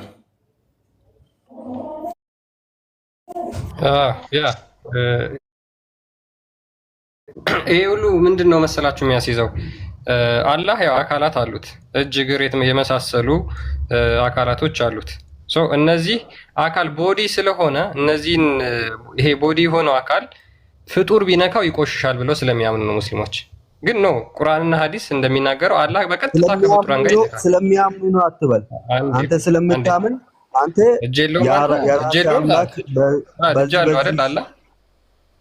አለው ቀኝ እጅ አለው። ሁለቱም እጁ ቀኝ ነው። አደምን የሰራው ከምንድን ነው? ከጭቃ ነው አይደል የሰራው? ሁለቱም። ስለዚህ አላህ አደምን በሁለት ቀኝ እጁ አብክቶ ሲሰራው ከጭቃው ጋር ተነካክቶ ነው ወይስ አይነካካ ነው? ተነካክቷል። ቴንክ ዩ። አይቆሽሽም። ጭቃው ንጹህ ነው ወይስ ቆሻሻ ነው? አምላክ ስለሆነ ፈጣሪ ስለሆነ ምንም ነገር ማቆሸሽ አይችልም። እሱ ጭቃው ንጹህ ነው ወይስ ቆሻሻ ነው? የገማ ነው ወይስ ጥሩ ሽታ ያለው ነው? ጭቃው ምን ማለት ነው? ከገማ ጭቃ ነው የሰራው አይደል አላህ አደምን? አይደለም። አሁን እኮ ቆይ አይደለም ወይ ና ተመለስ። አይደለም ነው ያልከው? ይሄን አንብብ። ሰውን ከሚጨለጨል ሸክላ ከሚገማ ጥቁር ጭቃ በእርግጥ ፈጠር ነው አለ። የሚገማ ጥቁር ጭቃ አብክቶ ነው አደምን የሰራው አላህ። ስለዚህ ከፍጡር ጋር ተነካክቷል አልከኝ። ከገማ ጭቃ ጋር አምላክ በሁለት ቀኝ እጁ ተነካክቶ ነው የፈጠረው አደምን። ሲምፕል ሎጂክ፣ ሲምፕል ፖይንት ነው። ምን ያን ያህል ግራ የሚያጋባ አይደለም። እሺ ቴንክ ዩ። ሀዩ ሌላ ሰው ካለ ይቀጥሉ። ያ ይህን የምናነሳው ምንድነው? እሱ ደጋግመው እነሱ የሚያነሱት ነገር አለ። ይሄም ምንድነው? እሱ ለፈጣሪ አይገባም እንደዚህ አይነት ቦታ እንዲህ አምላካችሁ እዚህ ቦታ ይገኛል ይሄ ምናምን እያሉ ፈጣሪ ልክ እንደሚቆሽሽ የሆነ ነገር ፈጣሪ ላይ ቆሻሻ ተጽዕኖ እንደሚያደርግበት ደጋግመው ስለሚናገሩ ኦልራይት፣ እንደዛ ከሆነ ክርስቶስ በስጋ መገለጡን አብዝተው ሞክ ያደርጋሉ። መለኮት በስጋ መገለጡን መለኮት ስጋ መዋሃዱን አብዝተው ሞክ ያደርጋሉ። አምላካቸው ከጭቃ ጋር ሲጨማለቅ እስካዳ ከጭቃ ጋር የሚጣበቅ ጭቃ መለኮት እጅ ያለው የሚለው አላህ ላይ ሲጣበቅስ? እኔ እኮ ነግሬሃለሁ። አላህ ሽንት ቤት ውስጥ የማይጠራ ሳድ በቃ ከአንተ ጋር እኮ ጨረስን አብዛኛውን አርጉመንታችንን። እያሰብክ አላህ ሽንት ቤት የማይጠራው ትላለህ። በደንብ አስብና አንዴ ጠቅለል አድርገህ ትመልስልናለህ በኋላ ላይ አይሻልም? ለጊዜው እንትን እንበልና ስለዚህ በደንብ አስተውሉ። አላህ እጆቹ ጭቃ አብክቶ ከሰራ ጭቃ ከነካው እጁን እግሩን ገሃነም ውስጥ ይከታል። ገሃነም ውስጥ ደግሞ ያሉ ሰዎች የሚመገቡት ምንድን ነው? ኢዥቅ የቁስል ፍቅፋቂ ጣቢና መግል ነው የሚመገቡት። እግሩን እዛ ላይ የሚጭን ከሆነ አላ ከሽንት ቤት በላይ ቀፋፊ ቆሻሻ ይሆናል፣ ያ በታች ይሆናል እንዴ? ያቆሽሻል የሚል ኮንሰፕት ካለ አይምሯቸው ውስጥ ይቆሽሻል የሚል እሳቤ ካለ አይምሯቸው ውስጥ ኦኬ፣ ያ ነገር ታዲያ ለምን አይታያቸውም?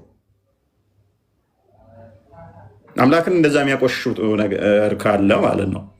ምክንያቱም አምላካቸው የሚስሉት ቦዲ ያለው ፊዚካል ቦዲ ያለው አድርገው ስለሚስሉት ቆሻሻ ሄዶ የሚለጠፍበት አድርገው የሚስሉት ደግሞም ነው። ምክንያቱም ከአርሽ በላይ የተቀመጠው አካል ቢመጣ የሚታይ ነው። የሚታይ ነገር ደግሞ ቦዲ ነው፣ ግዙፍ አካል ያለው ነው። ግዙፍ አካል ከሆነ ደግሞ እሱ ምን የሚሆን ነው? ቆሻሻ ሊይዘው የሚችል ነው። የእኛ አምላክ በሁሉ የሞላ በሁሉ ያለ ነው ስንል ቦዲ የሆነ አካል ሊታይ እንደዚህ ሊዳሰስ ሊነካ ወይም ደግሞ ቆሻሻ ሄዶ ሊለጠፍበት ስለማይችል መንፈስ ነው የኛ። ስለዚህ ሊቆሽሽ አይችልም። ቆሻሻን ያነጻል እንጂ እሱ ሊቆሽሽ አይችልም። እኛ ቆሻሻ ለእኛ ሲነገር ስለሚሸተን ነው። ጉንፋን ስለሚይዘን ነው። ሳይነስ ስለሚይዘን ነው። ቆሻሻው ባክቴሪያዎች ስላሉ እነኛ ባክቴሪያዎች እኛን ስለሚያሳምሙን ነው። እኛን ስለሚበክሉን ነው። አምላክ ይታመማል ብለን አናምንም። በባህሪው አምላክ ሎክ ጉንፋን የሚይዘው አይደለም። ገማኝ የንኛው ዋው የኛው ሽታው ደስ ሲል የሚል አይደለም አምላክ። እሱ የፈጠረው ሁሉ ቅዱስ ንጹህ ነው።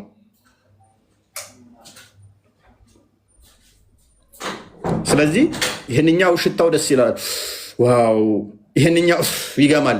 እንደዚህ የፍጡር ባህሪ ነው። ይሄ ፍጡር ባህሪ ነው። ይህንኛው ደስ ይላል፣ ዋው እዚሽ ጋር ልቀመጥ፣ ይህንኛው ይቀፋል ነው። አምላክ የሚጸየፈው ኃጢአትን ነው። እሱም በሰው ልጆች የሚሰራ ነው ማለት ነው። በሰው ልጆች የሚሰራ ኃጢአት ለባህሪው እሱ ቅዱስ ስለሆነ ማለት ነው እርኩሰትን ይጸየፋል። ስለዚህ አላህ በገማ ጭቃ አብክቶ ከፈጠረ በገማ ጭቃ በእጆቹ ከፈጠረ እንዴት ነው እሱ የምታዩት? አዩ እንኳን ደህና መጣሽ። ሰላም ነው? እንዴት ነሽ? አለን። ሁሌ ስለ ሙስሊም ማውራት እስቲ አንዳንዴ ማለት ስለ ራስ እምነት አውራ። መሳደብ መሳደቡ ችግር የለውም። አንተ ስለተሳደብ ተማሪ እንደዚህ አይነት ኮባ ራሶች ምን ትሏቸዋላችሁ? የምን ስድብ ነው አሁን ያወራ ነው? የምን ስድብ አወራ? እች ልጅ አሁን ባለፈው ገብታለች ብዙ ጥያቄ ጠይቃ፣ እንደውም የራሷን ሳንጠይቃ እንወጣቸዋል። ሙስሊሞች እንደዚህ ናቸው። ብሬን ዎሽ ተደረጉ። ምን አይነት ኡማ ነው ብሏል የሆነ ኡስታዝ። ብሬኖች ላይ ተደረጉ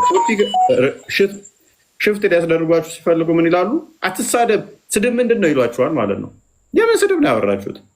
ለአምላክ ባህሪ እንዲህ አይደለም እያልን የራሳችንንም የእነሱንም በንጽጽር እያስቀመጥን ነው።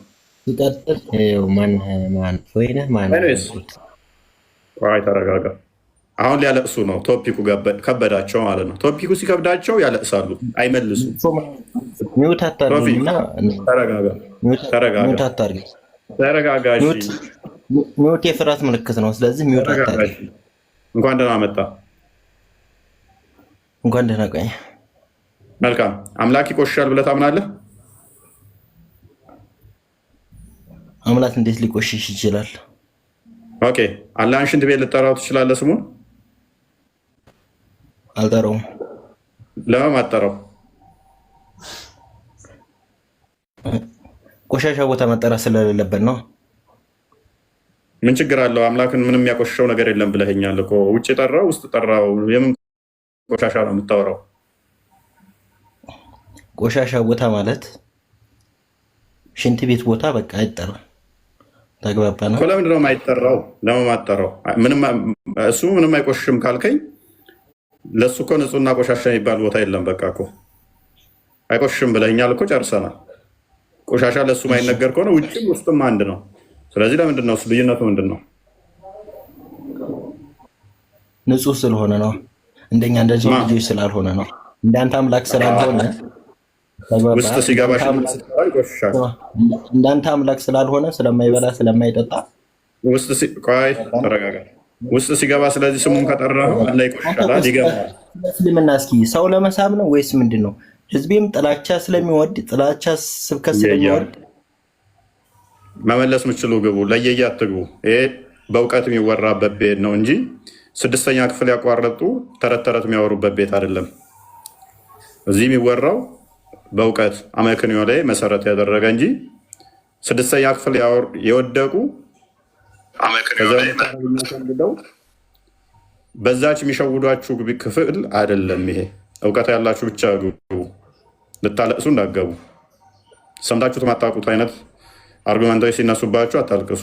ሶሪ ልንረዳችሁ ስለማንችል ሶፍት ስለሌለ። ስለዚህ በተቻላችሁ መጠን እውቀት ያላችሁ ብቻ ግቡ። የሶፍት ወጪ የለንም። ኤኒዌይስ በደንብ አስተውሉ፣ በደንብ መርምሩ። ኦልራይት መሐመድ እንኳን ደህና መጣ። እንኳን ደህና ጠበቅ። መልካም። ሜይ ቢ ጥያቄዎቹን ሰምታችኋል? አዎ ሰማችኋለሁ። እፎይ እኔ ሁልጊዜ ነው አንተን ማዳምጥህ፣ ሁልጊዜ እከታተልሃለሁ። ከታች ሆኜ ነው ማዳምጥህና በተለይ ብዙ ሰው እንትን ይለዋል፣ ግን ያለ ማስረጃ እንደማታወራ እኔ በደንብ አድርጌ ስላወኩኝ አሁን ምንም ጥያቄ የለኝም። ዝም ብዬ ለመማር ነው የገባሁት። መልካም። እሺ ልዩነቱ ገብተዋል በደንብ ግን እስልምናውን አየዋል።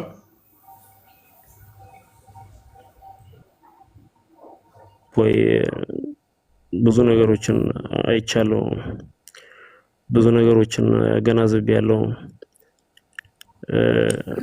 ብዙ ሰው እኔም መጀመሪያ ከሚጠሉ ውስጥ አንዱ ነው የነበርኩኝ። በጣም ነበር እንትን ምልህ፣ ግን የውሸት እየመሰለኝ ነበረ፣ የምታጨረብር ይመስለ ነበረ። ግን በሳል በሆነ ጭንቅላት በቃ ራሴን ክሮስ ቼክ ስላደረኩኝ ትክክለኛ ሀቀኛ ሰው እንደሆንኩ በደንብ ስለተረዳው አሁን ለመማር ብቻ ነው የምፈልገው። እኔ ሌላ ምንም የምፈልገው ነገር የለም። እሺ በርታ፣ ተማር፣ እግዚአብሔር እርዳ፣ መርምር፣ አንብብ፣ ጠይቅ። ያንን ነው ሪከመንድ የምናደርግህ። ከላይ በስተቀር ከገስት በተሻለ ሁኔታ በውስጥ በደንብ ለመማር ሞክር። እፎይ አንድ ጥያቄ ልጠይቅህ። ክርስቲያን ፓራፍሬዝ አድርገውና ቶፒኩን መልሰውና ቶፒኩን እንትን በለው። ያው እስካሁንም የተሰማችሁን መልሶች እንግዲህ ሙስሊሞች የሚናገሯቸውን ማለት ነው ያደመጣችኋቸውን ምንድነው እነዚህን ሁሉ አያውቋቸውም ማለት ነው። በነገራችን ላይ ይሄ ብቻ አይደለም፣ ገና ብዙ እናመጣለን።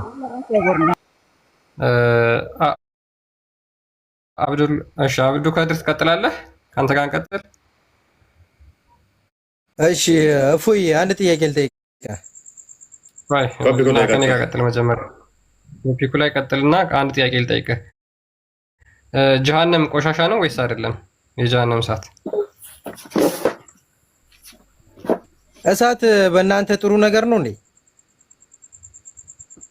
መልስ፣ ያንተ ችግር የለውም። እኛ የእሳት ጥሩ ነው መጥፎ ነው አይደለም ቶፒካችን እኮ። ጥያቄ በጥያቄ መለስኩልህ። ኦኬ፣ ስለዚህ ጀሃነም ጥሩ አይደለም መጥፎ ነው ቆሻሻ ነገር አለው ማለት ነው አይደል? ቆሻሻ ነገር አለው ሳይሆን መጥፎ ነው። መጥፎ ነገር አለው። አዎ ቆሻሻ ነገር አለው አይደለም፣ መጥፎ ነው። ኦኬ እሺ፣ ችግር የለውም። አይ ቆሻሻ ነገር እንዳለው ስለማሳይ ችግር የለውም። አላህ እግሩን መጥፎ ቦታ ላይ ያስገባል ብለህ ታምናለህ አንተ? አላምንም። ኦኬ፣ አላህ ገሃነም ውስጥ እግሩን አይከትም? የጀሃነም እሳት በቂያማ ቀን አይከትም። በጣም ጥሩ፣ እንደሚከትም አሳየህ። ቆይ አንዴ እፎይን አንድ ጥያቄ ልጠይቀው። አጠይቀኝ። ከክርስቲያን ጋር እንደሚከትም አሳየህ። በቂያማ ቀን አላህ እግሩን ጀሃነምን ሞላሽን ብሎ ለመጠየቅ እግሩን ጀሃነም ውስጥ ይከታል። አላህ እግሩ ከዚህ ቆሻሻ ሳይቆሽም አሁን የምታሳየኝ የእናንተ ደራሲ የጻፈውን ነው የምታሳየኝ አይደል? አሁን ቴንኪው፣ በጣም እናመሰግናለን። ይህንን ነገር ተጸይፋችሁ ስለምትጥሉት ስለጣላችሁት እናመሰግናለን። ሳይሆን ቆይ ተረጋጋ። ቆይ የእኛ ደራሲ የጻፈውን ላሳያችሁ። ይሄ ማን የጻፈው? የእኛ ደራሲ ነው የጻፈው። የሙሐመድ ንግግር የእኛ ድርሰት ነው። አይ በጣም ስለምትሸማቀቁበት ማለት ነው። ቡሃሪንም እኛ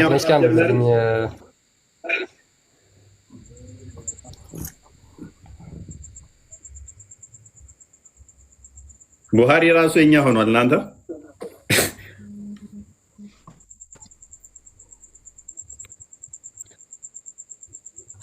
አብዱ ቡሃሪን ራሱ እኛ መጻፍ ጀምረናል። ጎበዝ፣ ጥሩ ነው።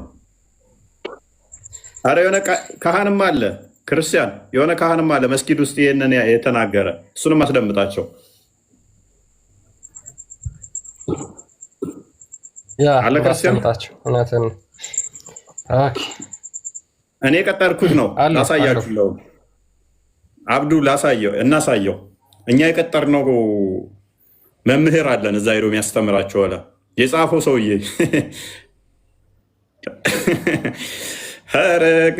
ረቀል ቀጥል። አድምጡት። ይሄ እንግዲህ ይሄ የማንን ድርሰት እንደሚናገር አድምጡት። እዚህ ውስጥ እንዳትገቡ። አላህ እጅ የለውም እግር የለውም አትበል። ተዓደብ ማዕቋት ያስቦች ቁርአኑ እያለ እዚህ ውስጥ ገብተህ የምትዋሽ ከሆነ በማታውቀው ነገር እየገባ ነው ያለው። ቁርአኑ ያለውን ተቀበል። ሰሚዕና ወአጣዕና ዲን ማለት ይሄ ወይስ የአላህን እጅና እግር ሄደህ አረጋግጠህ ፕራክቲካሊ እጅህን አሳየኝ እግርህን አሳየኝ ማለት ነው የፈለገው? ይሄ እኛ ማንነት አለ። ነብዩ የነገሩን ተቀበል። ማን የነገረን? መሐመድ የነገረን፣ ነብዩ የነገረንን ዝም። ማን የጻፈው? ከዛ እኛ የተናገረው መሐመድ የተናገረው። አብዱ ከድር እያልክ ያለው ያንን ስለሆነ ማለት ነው። መሐመድ የተናገረው እናንተ ናችሁ የጻፋችሁት አልክ። ሰየው አለቀ። ከዚህ ያለፈ ሌላ ውስጥ የገባ እንደሆነ በማይቀ የአንተ እውቀት የማይዘልቅበት ቦታ ነው። የውመ ዩክሸፉ አን ሳቂን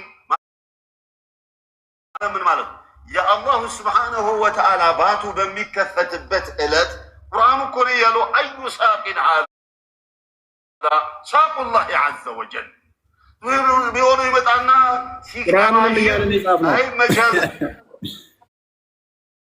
ቁርአኑንም እኛ የጻፍነው። አዎ ኮፒ ታረጉታላችሁ። እውነት ነው። ይሄ ኡስታዙ እያለ ያለው እውነት ነው። እኛ የጻፍነውን ነው እያስተማረ ያለው መስጊድ ላይ። ቀጥል ክርስቲያን።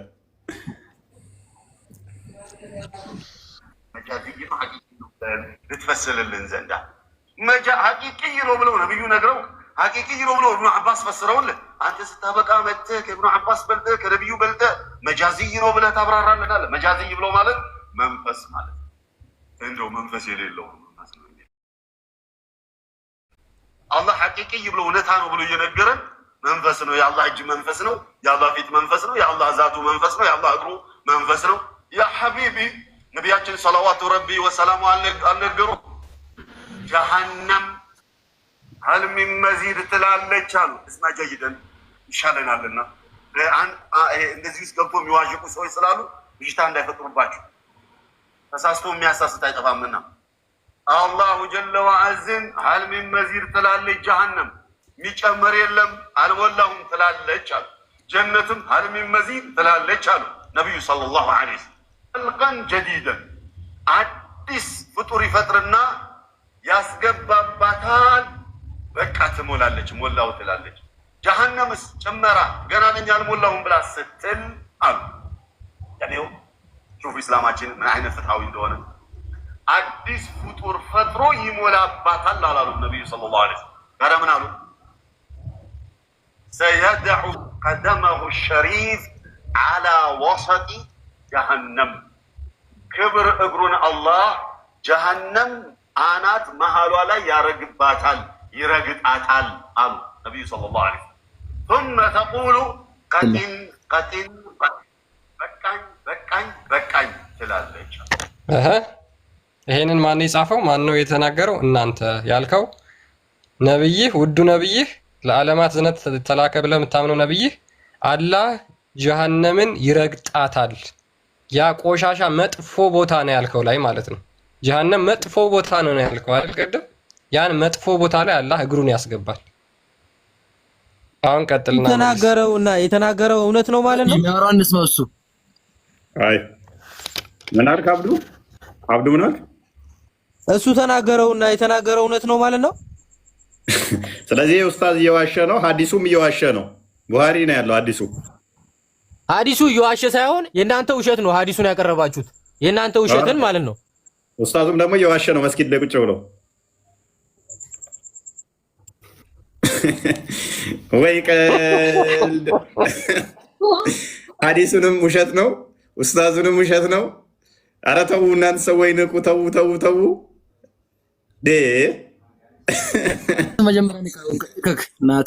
ቆይ እፎይ፣ እሺ የመጨረሻ ዝም ብዬ አንድ ጥያቄ ልጠይቅህ።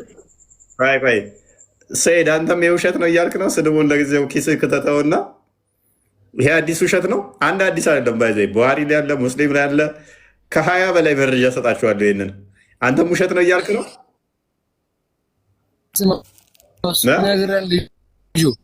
በተራ ተራ አስፈራ ደግሞ ምንድን ነው የምትለው? ሰይድ ምን አናደደ? ምን አበሳጨ? ራሳችሁ ናቸው ሉክ ራሳቸው ያመጡት ሎጂክ ነው፣ እኛ አይደለንም ያመጣነው። ይቅርታ እነሱን ተውና አንድ ጥያቄ ነበረኝ። አንዴ ራሳቸው ያመጡት ሎጂክ ነው። ራሳቸው ያመጡት ሎጂክ አንዴ ራሳቸው ያመጡት ሎጂክ ምን የሚል ነው? አላህ ፍጡር ውስጥ አይገባም የሚል ነው አይደል? ያመጡት ሎጂክ መልካም። አላህ ፍጡር ውስጥ ማይገባ ከሆነ ማይገባበት ምክንያት ምንድን ነው? ቆሻሻ ቦታ ላይ አይገኝም የሚል ነው። ቆሻሻ ያቆሽሸዋል የሚል ሎጂክ ስላመጡ ነው። ስለዚህ ክርስቶስ በስጋ መገለጡን ሞክ ያደረጉበት አንዱ ምክንያታቸው ምንድን ነው? እንዴት ወደ ፍጡር ውስጥ ምናምን የሚል ሎጂክ አመጡ ማለት ነው። ገሃነም ውስጥ እግሩን አላህ ይከታል። ክርስቶስ በስጋ መገለጡ ይቀፋል ካሉ ሰውን ሲፈጥር አላህ በገማ ጭቃ በሁለት እጆቹ ነው። ስለዚህ የገማ ጭቃ እጁን ነክቶታል። እንዴት ክርስቶስ በስጋ ይገለጣል? እንዴት ተረግዞ ይወለዳል በስጋ ቃል የሚል አርጉመንት አመጡ። ኦልራይት ሰውን ገና ሲፈጥረው እኮ ከገማ ጭቃ በእጁ ነክቶት ነው አላህ ሱራ 38:75 እንደሚናገረው ከሚገማ ጭቃ በእጆቹ ነው የፈጠረው። የመጀመሪያው። ሁለተኛ አላህ እግሩን ገሃነም ውስጥ ይከታል። ገሃነም ደግሞ ምንድነው? እሱ ሱረቱ ሐቅ ወይም ደግሞ ሱራ 69:36 ላይ ገሃነም ውስጥ የሚመገቡት ያለው ራሱ መግልና ቁስል ፍቅፋቂ ነው ያለው። መግል ውስጥና ቁስል ውስጥ እግሩን ይከታል። ኦራይት። ስለዚህ ቆሻል ማለት ነው። አለ እግሩ ቆሻል ማለት ነው። መግልና የቁስል ፍቅፋቂ እጣቢ ያለበት እግር እዛ ውስጥ ስለከተተ ስለዚህ ቆሻል ማለት ነው አይደለ? ቀጥል ክርስቲያን አንብቦ ሚላለ ፎይስኪ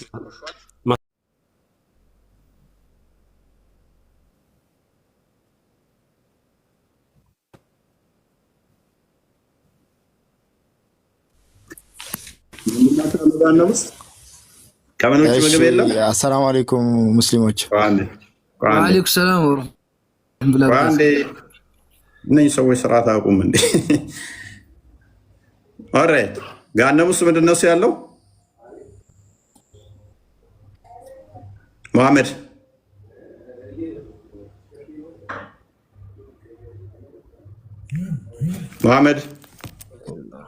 ገሃነም ውስጥ ምንድን ነው ያለው?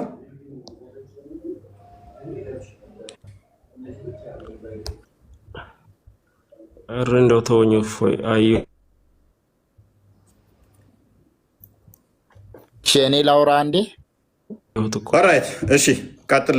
የናው ኔትወርክ እንትን እያለ ነው። ቀጥል እሺ። ገሃነም አይ ሚን ከፍጡር ጋር ይነካካል አላህ ብለህ ታምናለህ? ነው አላህ አይወልድ አይወለድም። ከፍጡር ጋር ይነካካል አይደለም። እኔ አላህ ወለደ አልወለደም የማይጠየቁ። ቆይ አንዴ ማለት ለጥያቄ አንተ ያልከው ያለኸው አላህ ጀነትንም ጀሃነምንም እሞላሻለሁ በሚለው አገጽ ነው አይደል? አልጠየኩም። የጠየኩልህ አዳምጥ። ቅድሚያ ማዳመጥ። ጆሮዎችን አያት ጆሮ ትባላለች። ስለዚህ የተጠየቀውን ብቻ መልስ። እሺ አላህ ከፍጡር ጋር ይነካካል አይነካካም? አይነካካም። አሁን ቆይ ማን አብራራለ? አደምን በምኑ ነው የፈጠረው? ከጭቃ በእጁ። እጁ ያላህ አካል ነው አይደለም? ነው። ኦኬ አደምን አላህ በእጁ በጭቃ ነው የፈጠረው አይደል? ኦኬ ስለዚህ አደም ያላህ የእጁ ስራ ውጤት ነው ማለት ነው የጭቃው።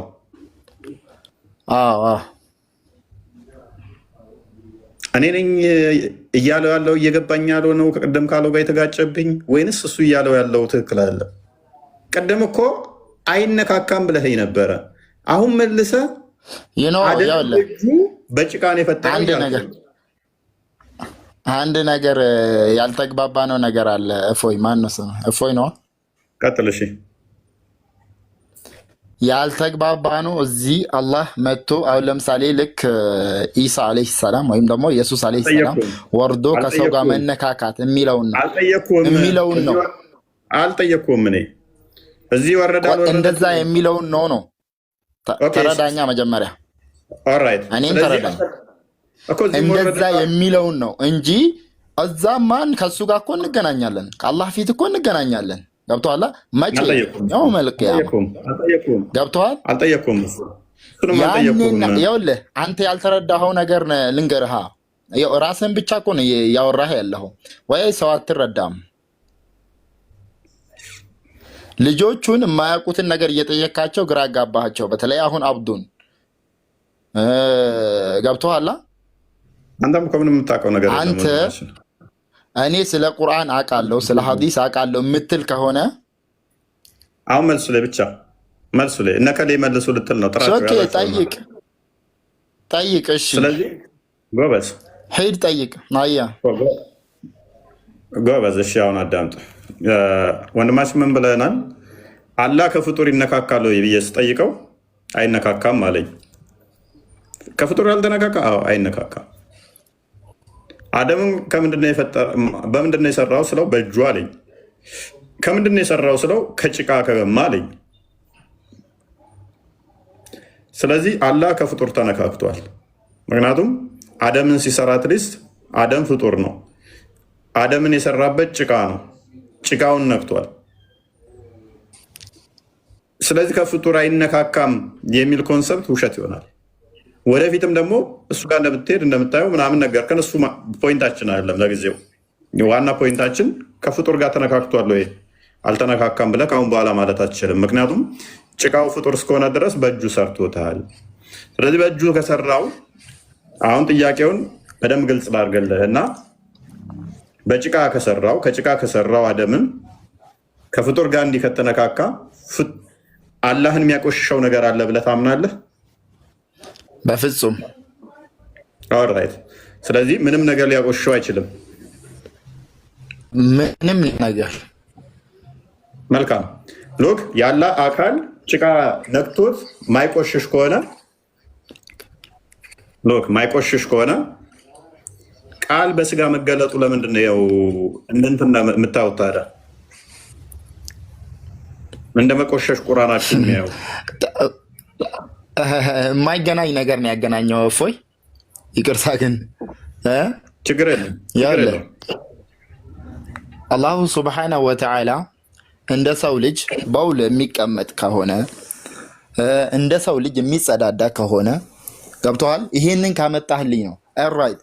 አላህ ሰውን ሲፈጥር ነክቶ ነው የፈጠረው። አደም ዓለይሂ ሰላምን ሲፈጥረው ነክቶ ነው የፈጠረው። አይዋ ይሄንንና አንተ የፈለግከውን ፖይንት ከስር ቁጭ ብዬ እያዳመጥኩ ነበረ። የፈለግከውን ፖይንት አይገናኝም ነው የምልህ። እፎይ ገብተዋል። አላህ የጸዳ ነው፣ ከዚህ ሁላ የጸዳ ነው። ገብተዋል። ኢየሱስ ዓለይሂ ሰላም እኔ ኢየሱስ ዓለይሂ ሰላም አከብራቸዋለሁ፣ ወዳቸዋለሁ። የአላህ ነብይ ናቸው።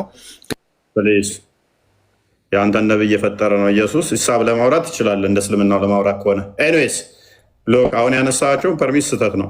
እኛ አምላክ ይጸዳዳል እንደዚህ ይላል ብለን አናምንም። ኢቨን አምላክ የሚያቆሽሸው የለም እያል እንኳን ቆሻሻ ሊወጣው አምላክ ሚዩት አድርገው አምላክ እንኳን ቆሻሻ ሊወጣው የሚያቆሽሸው የለም እያልን ቆሻሻ እንትን ይላል ምናምን ብለን አናምንም። ተረጋጋ። ስለዚህ ቶኑን ቀንሰውና ጭቃ የሚያጨማልቅና የሚነካ ከሆነ መለኮት በስጋ መገለጡ ለምንድን ነው የከፋቸው እነኚህ ሰዎች? እናቱ ሆድ ውስጥ እኮ መለኮት ገብቷል። እንዴት? እኛ ምን እናምናለን መሰለህ ወንድማችን፣ ነቢዩ ክርስቲያን ይከፍትልሃል። ማርያምን አስቀድሞ ቀድሷታል፣ አንጽቷታል። ቀድሷታል ስንል የትኛውን ፍጡር ሎክ የማነው ሚዩት ያላደረገ የሚረብሽ ድምፅ አለ። የትኛውን ፍጡር በእሷ ሌቭል ንጹህ የለም። ሰማይ ቢሆን መላእክት ቢሆኑ በእሷ ሌቭል ንጹህ አይደሉም። ማነው እሱ ድምፅ የሚረብሸው? ስለዚህ ልዑል ማደሪያውን ቀደሰ እንዲል አስቀድሞ ቀድሷታል፣ አንጽቷታል። እሷ ዘንድ እንኳን ቆሻሻ አይነገርላትም፣ የለም። እንደ ሴቶች ልማድ አደፍ ጉድፍ እንኳን የለባትም። ሰማይ እንኳን እንደሷ ሆድ ንጹህ አይደለም። ታዲያ እኛ መለኮት በሷ ማዕፀን አደረ ብንል ከሰማይም የምነጻ ከመላእክትም የምጠራ የሆነችውን ያችን ቅዱስ መለኮት አደረባት ስንል ከከበዳቸው አላህ ግን ሰማይ ውስጥ ይገባል ካሉ ልዩነቱ ምን ይሆናል? የሳይዝ ይሆናል፣ የመጠን ይሆናል። አላህ ትልቅ ሰፊ ነገር ውስጥ ገባ የሚል ይሆናል ማለት ነው። አስቀድሞ ጭቃ ነክቶታል። ከዛ ያ ጭቃ የነካው ሰፊ ነገር ውስጥ መጥቶ ገባ ማለት ነው። እኛ አስቀድሞውኑ ምንም ነገር የሚያቆሽሸው የለም ስላልን አምላክ ሰፊና ጠባብ የሚባል ለአምላክ አይነገርም። ሲጀመር ለአምላክ የሚሰፋው የሚጠባው ነገር ስለሌለ ፍጡር አምላክን የሚወስነው ስላልሆነ አምላክ ፍጡርን ይወስናል እንጂ ፍጡር አምላክን አይወስንም። በምንም ተአምር ፍጡር አምላክን ሊወስነ ስለማይችል ማለት ነው። አምላክ ነው ፍጡራንን የሚያካብቧቸው እንጂ እንደ ፍጡራን አምላክን ያካበቡት ስላልሆኑ። አላህ ግን ወደ ፍጡራን ውስጥ በሚገባበት ሰዓት ከሌሊቱ 1/3 ላይ ሰማይ አካበቡት ማለት ነው። ስለዚህ ሰማይ ፍጡር ነው። ልክ እንደ ሰው ልጅ ሰማይም የተፈጠረ ነው። ሰማይ ውስጥ ገባ ማለት ውስጥ ገባ ማለት ነው። ስለዚህ ከበውት ነው ያሉት ሰማዮች። ምን ሆነ ማለት ነው? ተጠቅልሎ እዛ ውስጥ ተቀመጠ ማለት ነው። ልክ ሆድ ውስጥ እንደመግባት ማለት ነው። እኛ መለኮት በማርያም ማህፀን ሲያድር እንኳን ተጠቅልሎ መለኮት መጥቶ እዛ ጋር ብቻ ብለን አናምንም። መለኮት በሁሉ የሞላ ነው። ስቲል ከማርያም ስጋና ደምን ተካፍሎ ሲወለድ ራሱ ከአብ እቅፍ ሳይለየ ነው። በሰማይም በምድርም እንደሞላ ነው፣ በልዩ ሚስጥር ማለት ነው። መለኮት ቃል በስጋ ሲወለድ ቃል ስጋ ሲሆን ጸጋና እውነትን ተሞልቶ በእኛ ሲያድር ከዓለም ለቆ አይደለም፣ በርቀቱን ለቆ ልክ እንትን እንዳለ አይደለም፣ ተሰብስቦ እንደዚህ ገባ ብለን አይደለም እናምኑ። በሁሉ የሞላ ነው። ስቲል ከስፔስ እና ፕሌስ ውጭም ማለት ነው። ታዲያ ለእኛ ለምን ጸነናቸው? ለከፋቸው፣ ከበዳቸው? ክርስቲያን ቀጥል። ያ በነገራችን ላይ ያው የድንግል ማርያም ንጽህና አምላክን ለመጸነስ የተገባችውና ስለተገኘች ነው። ንጹህ በባህሪዋ ንጹህ ሆና ንጽህናዋ ቅድስናዋ ማንም ከፍጥረት ሁሉ የተለየች ስለሆነች አምላክን በስጋ ጸንሳለች። ይሄ ቅዳሴ ማርያም ላይ ቁጥር 42 ምን ይላል? ድንግል ሆይ ከአንቺ አስቀድሞ ከአንቺ በኋላ እንዳሉ ሴቶች እድፍ የምታውቂ አይደለሽም፣ በንጽህና በቅድስና ያጌጥሽ ነሽ እንጂ ብሎ ይናገራል። ስለዚህ በቅድስና በንጽህና ያጌጠች ድንግል ማርያም አምላክን ለመጸነስ የተገባች ሆና ተገኝታለች። ስለዚህ ወደ ሙስሊሞቹ ግን ስናመጣው ምንድነው ወደ ፍጡር ውስጥ ሲገባ ይቆሽሻል የሚል ሜንታሊቲ ስላላቸው፣ እኛ ደግሞ አምላክ በምንም አይቆሽሽም አይደለም አምላክ ይቅርና ድንግል ማርያም እንኳን ንጽህት ነች። ንጽህት ሆና የተመረጠች ሆና በስጋ ጸንሰዋለች ብለን እናምናለን እኛ ሙስሊሞቹ ጋር ከሆነ ግን ምንድነው አምላክ ፍጡር ጋር ከተነካካ ይቆሽሻል። ከፍጡር ጋር ከተነካካ ይቆሽሻል። ወደ ፍጡሩ ሲገባ ክርስቲያን እንደዛ የሚል መረጃ አምጣልኝ። አብዱ እስካሁን እኮ እየነገርን ነው። ስለዚህ አታውራ፣ ኢስላም እንደዚህ ይላል ብለህ ያለ መረጃ አታውራ። አላህ ሽንት ቤት ውስጥ ይገባል? አላህ ሽንት ቤት መግባት ይችላል? ከየት አግኝቶ ነው ሽንት ቤት የሚገባው? ኦራይት፣ አላህን ሽንት ቤት ውስጥ ስሙ መጥራት ትችላለህ? ውስጥ ምንም አይነት ነገር ቁርአን የአላህን ቃል መጥራት አችልም። እንኳን አላህን ልጠራው ማውራት አችልም። በኢስላም ማውራት ሌላ ወሬ ማውራት አይቻልም። ስለዚህ አላህ ሽንት ቤት ውስጥ በፍጹም ሊጠራ አይችልም።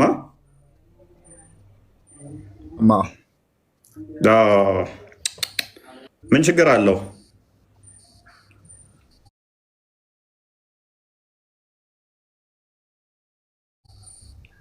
ሻሻ ቦታ ስለሆነ አላህን እኮ ምንም ነገር የሚያቆሽሸው ነገር የለውም። የትኛውን ቦታ ታዲያ ብጠራው ማይገናኝ ነገር እያገናኘ ነው። እፎይ ነው ስለ አረዳድህ የሆነ ግራ ነው ልበል ስለ ያንተ አረዳድ ግራ ነው። የማይገናኝ ነገር ነው የምታገናኘው። አንተ እኮ ቀኝ የገባ እስቲ ያስረዳኝ። አላህ ልንገርህ አንድ ነገር ልንገርህ፣ ምክንያቱም ስለ ቆሻሻ ቦታ ስለሆነ ማንኛውም ሰው ከ3ኛ ክፍል ያለፈ ይሄንን እሺ አንድ ነገር ልንገርህ ሸይጣን ታውቃለህ? ሸይጣን በአማርኛ በእነሱ ምንድን ነው ንገሩኝ ሰዎች። ሸይጣን ምንድን ነው? አንተ በማ ሸይጣን ነው። አይዋ ይገባሃል። ሸይጣን ቆሻሻ ቦታዎችን ይወዳል አይደል? ሸይጣን ደግሞ የሰው ልጅን አጣማሚ ነው። ገብቶሃል? ገብቶሃል? ሸይጣን ደግሞ እዛ ቦታ ላይ ይገኛል። ተረዳኸኝ? ቆሻሻ ስለሆነ ስለዚህ እዛ ቦታ ላይ ማውራትም የማይቻለው ለዛ ነው። ማውራት ኖርማሊ ማውራት ነው የማይቻለው። ኢቭን ያላህን ስም መጥራቱ ሌላ ነገር ነው። ስለ አላህ ተው፣ ኖርማል ወሬ አለው። አዳም የእስልምና ድሌማ ነው። ይሄ ቅዠት ነው የምለው። ሴጣን እዛ ቦታ ስለሚገኝ አላህ መጥራት የለብህም። ጭራሽ ሴጣኑ እንዲመቸው አምላክህ መጥራት የለብህም። ለሴጣኑ ይመቸው እንደውም። ምክንያቱም ሉክ ሱራ 72 19 እንክፈትልኝ። ለምንድን ነው እሱ ሴጣን እዛ ቦታ ካለ ያላህን ስም የማይጠሩት ለምንድን ነው? ክርስቲያን ክፈትልኝ ያለ ክርስቲያን እኔ ልመልስልህ ለዚህ ጥያቄ። ቆይ እሱን ተው መለስክልኝ። ቅድሚያ ይህንኛውን ላሳይ። ያላህን ስም ከጠራ ምን ይፈጠራል? ሴጣን እዛ ስላለ ያላህን ስም አንጠራም አለ። ስሙን ቢጠሩስ? ሉክ እነሆም ያላህ ባሪያ ሙሐመድ አላህን የሚጠራው ሆኖ በተነሳ ጊዜ ጋኔኖች በእርሱ ላይ ድርብርብ ሊሆኑ ቀረቡ። ጋኔኖች እዛ ስላሉ ሴጣኖች ያላህን ስም ከጠራ ድርብርብ ሆነው ይመጡበታል ማለት ይከመሩበታል። ስለዚህ አላህን አለመጥራት ላሽ በላባ ላሽ ጋኔኖቹ እዚህ ስላሉ አላህን አጠራም ሳጠራ ትወጣለህ። ወይ ቀልድ ወይ እስልምና ጭራሽ ሴጣን ባለበት የአምላክህን ስም ጠርተህ ሴጣንን ታርቃለህ እንጂ ሴጣን ባለበት ቦታ ላይ ዝም በል። አላህን እንዳጠራ በጣም ጮማ የሆነ ወሬ እኮ ነገርከን አባቴ። ዝም በይ እሱስ ሴጣን ሲጀመር የተመረጠ ቦታ ያለውና የተመረጠ ቦታ የሚገባ ማይገባ አይደለም። ኢስላሚክ ዲሌማ የእስልምና ቅዠት ነው። ሴጣን እዚህ ቦታ ነው የሚኖረው እዛ ቦታ ነው የማይኖረው የሚባልለት አይደለም። እሱ አንድ ነገር በመረጃ አውራ ስማ። አይ ስድብ እንዳትሳደብ። ይኸውልህ አንተ በመሳደብ ትታወቃለህ እና አዳምጥ። ሴጣን እዚህ ቦታ ላይ ነው ያለው እዛ ቦታ ላይ ነው ያሌለው የሚባል የለም። በመጀመሪያ ደረጃ ሎክ ዋናው ነገር ግን ምንድነው? እሱ ሴጣን የብርሃን መልአክ እስኪመስል ድረስ ራሱን የሚቀይር ነው። አይ ቲንክ አንደኛ ወይም ሁለተኛ ቆሮንቶስ ምዕራፍ 11 ቁጥር 14 ላይ የብርሃንም መልአክ እስኪመስል ድረስ ራሱን ይቀይራል ይላል። ይህን ያህል አቅም ያለው የግዴታ ሽንት ቤት ብቻ አይደለም የሚገኘው፣ የትኛውን ቦታ ይገኛል። ስለዚህ ቅድም ምንድነው ዋናው ፖይንታችን፣ ለምድራዊ ሽንት ቤት አላህ ሊቆሽሽ አይችልም ካለ በኋላ ሽንት ቤት ትጠራዋለህ ሲባል አልጠራ፣ ምክንያት ቆሻሻ ስለሆነ።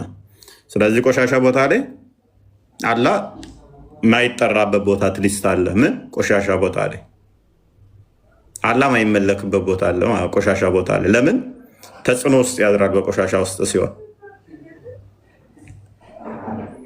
የእስልምና ቅዠት ነው። ምናደርጋቸው አንችልም። እኛ ግን እናምናለን ደግመን እንደምንላችሁ እንኳን ፈጣሪ እዚህ ጋር ምንድን ነው የጨነቀ? እፎይ አንዴ እንኳን ፈጣሪን ብርሃንን የምታዩትን ብርሃን እንኳን ቆሻሻ ሊያቆሽሸው አይችልም። ቆሻሻ ሊያቆሽሸው አይችልም። ምክንያት ቦዲ ስለሌለው ቆሻሻ ሄዶ ሊለጠፍበት አይችልም። ምክንያት ቆሻሻ ራሱ የሚነገረው ከሰው አንጻር ነው። ስለምንታመም ባክቴሪያዎቹ ስለሚበርዙን። ምክንያት ፈጣሪ ሊታመም ሊሸተው ሊገማውና እንደዚህ የሚባል ነገር ለፈጣሪ ስለማይነገር፣ ምክንያቱም መሽተት ምናምን እነኚህ ራሱ የፍጡር መገለጫዎች ስለሆኑ። ኡስታዝ አቡ ሀይደር አልተኙም። ሼር አድርጉላቸው ልጆች። እርግጠኛ ነው አልተኙም። ይህንን ከሰማ ለዘላለም ይተኛል። ፌንት ነቅሎ እንዳይነሳ ልታደርገው ነው እንዴ? ሼር አድርጉላቸው። ለማን? አንተ ስታያቸው የምትሞተውን ሰው ልብ ድካም ይዘዋል። ተው እንዴ ልብ ድካም ይዘዋል። ትሞታለህ እነሱ ጋር። ይኸው ጥራላቸው። እፎይ አንድ ጥያቄ ልጠይቅህ። ቀጥል። ጠብቁ ላይ ግን ኢየሱስን ማርያም ናት የወለደችው? አዎ በስጋ እሷ ነው የወለደችው እኮ። ማርያም ውስጥ ማን ነው የሰራው ኢየሱስን? የሰራው ማለት ማርያም ወልዳው ነው አይደል ኢየሱስን? በሚገባ እኮ።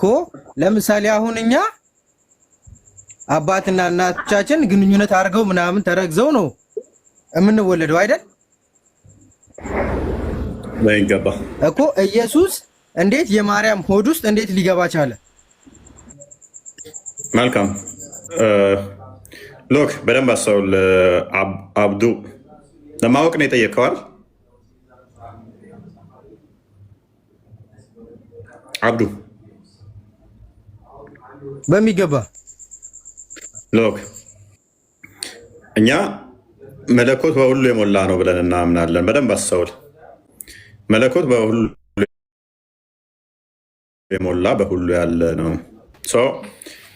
ቃል የአምላካችን ቃል አካላዊ ቃል ዝሩ ቃል አይደለም፣ አካላዊ ነው ብለን እናምናለን። ያ በሁሉ የሞላ በሁሉ ያለ ሁሉን የፈጠረ ነው ብለን እናምናለን። ቃል ያ ሁሉን የፈጠረው ቃል ማርያምንም የፈጠራትና ከእርሷ ስጋና ደምን ተካፍሎ ያ ቃል ሁሉን የፈጠረው በስጋ ተገለጠ ብለን እናምናለን። ያ የማይታየው የማይነካው የማይዳሰሰው ቃል በስጋ ተገለጠ። ያ ስጋው የሚነካ ቃል የሚባል ሌላ ጌታ አለ ማለት ነው። ኢየሱስ የሚባለው ስጋው ቃል በፊት ቀለም ነው የተፈጠረው። እፎይ ፕሊስ የእናንተ አይደለም ይሄ፣ ስለ እናንተ አይደለም የምናወራው፣ ስለኛ ነው። ስለኛ ስለሆነ አብዱ እንዲረዳው ነው። እኛ የሚባል እውነት አለ እንዴ? እፎይ ቆይ የእናንተ እንዴት ምን ተፈጠረ የሚል አይደለም ቶፒኩ። ምን ተፈጠረ ሳይሆን ያለ ቃል የተፈጠረ ነው እንዴ? አብዱ ሁለታችሁም አብዱ ቃል ከአላህ የወረደ ነው። ከአላህ የወረደ ነው። በወህይ በኩል በጅብሪል በኩል የወረደ ነው ወደ ረሱል ሰለላሁ ዐለይሂ ወሰለም። ያ በወህይ በኩል የወረደው በጅብሪል አማካኝነት ቁርአን ሆነ አይደለ?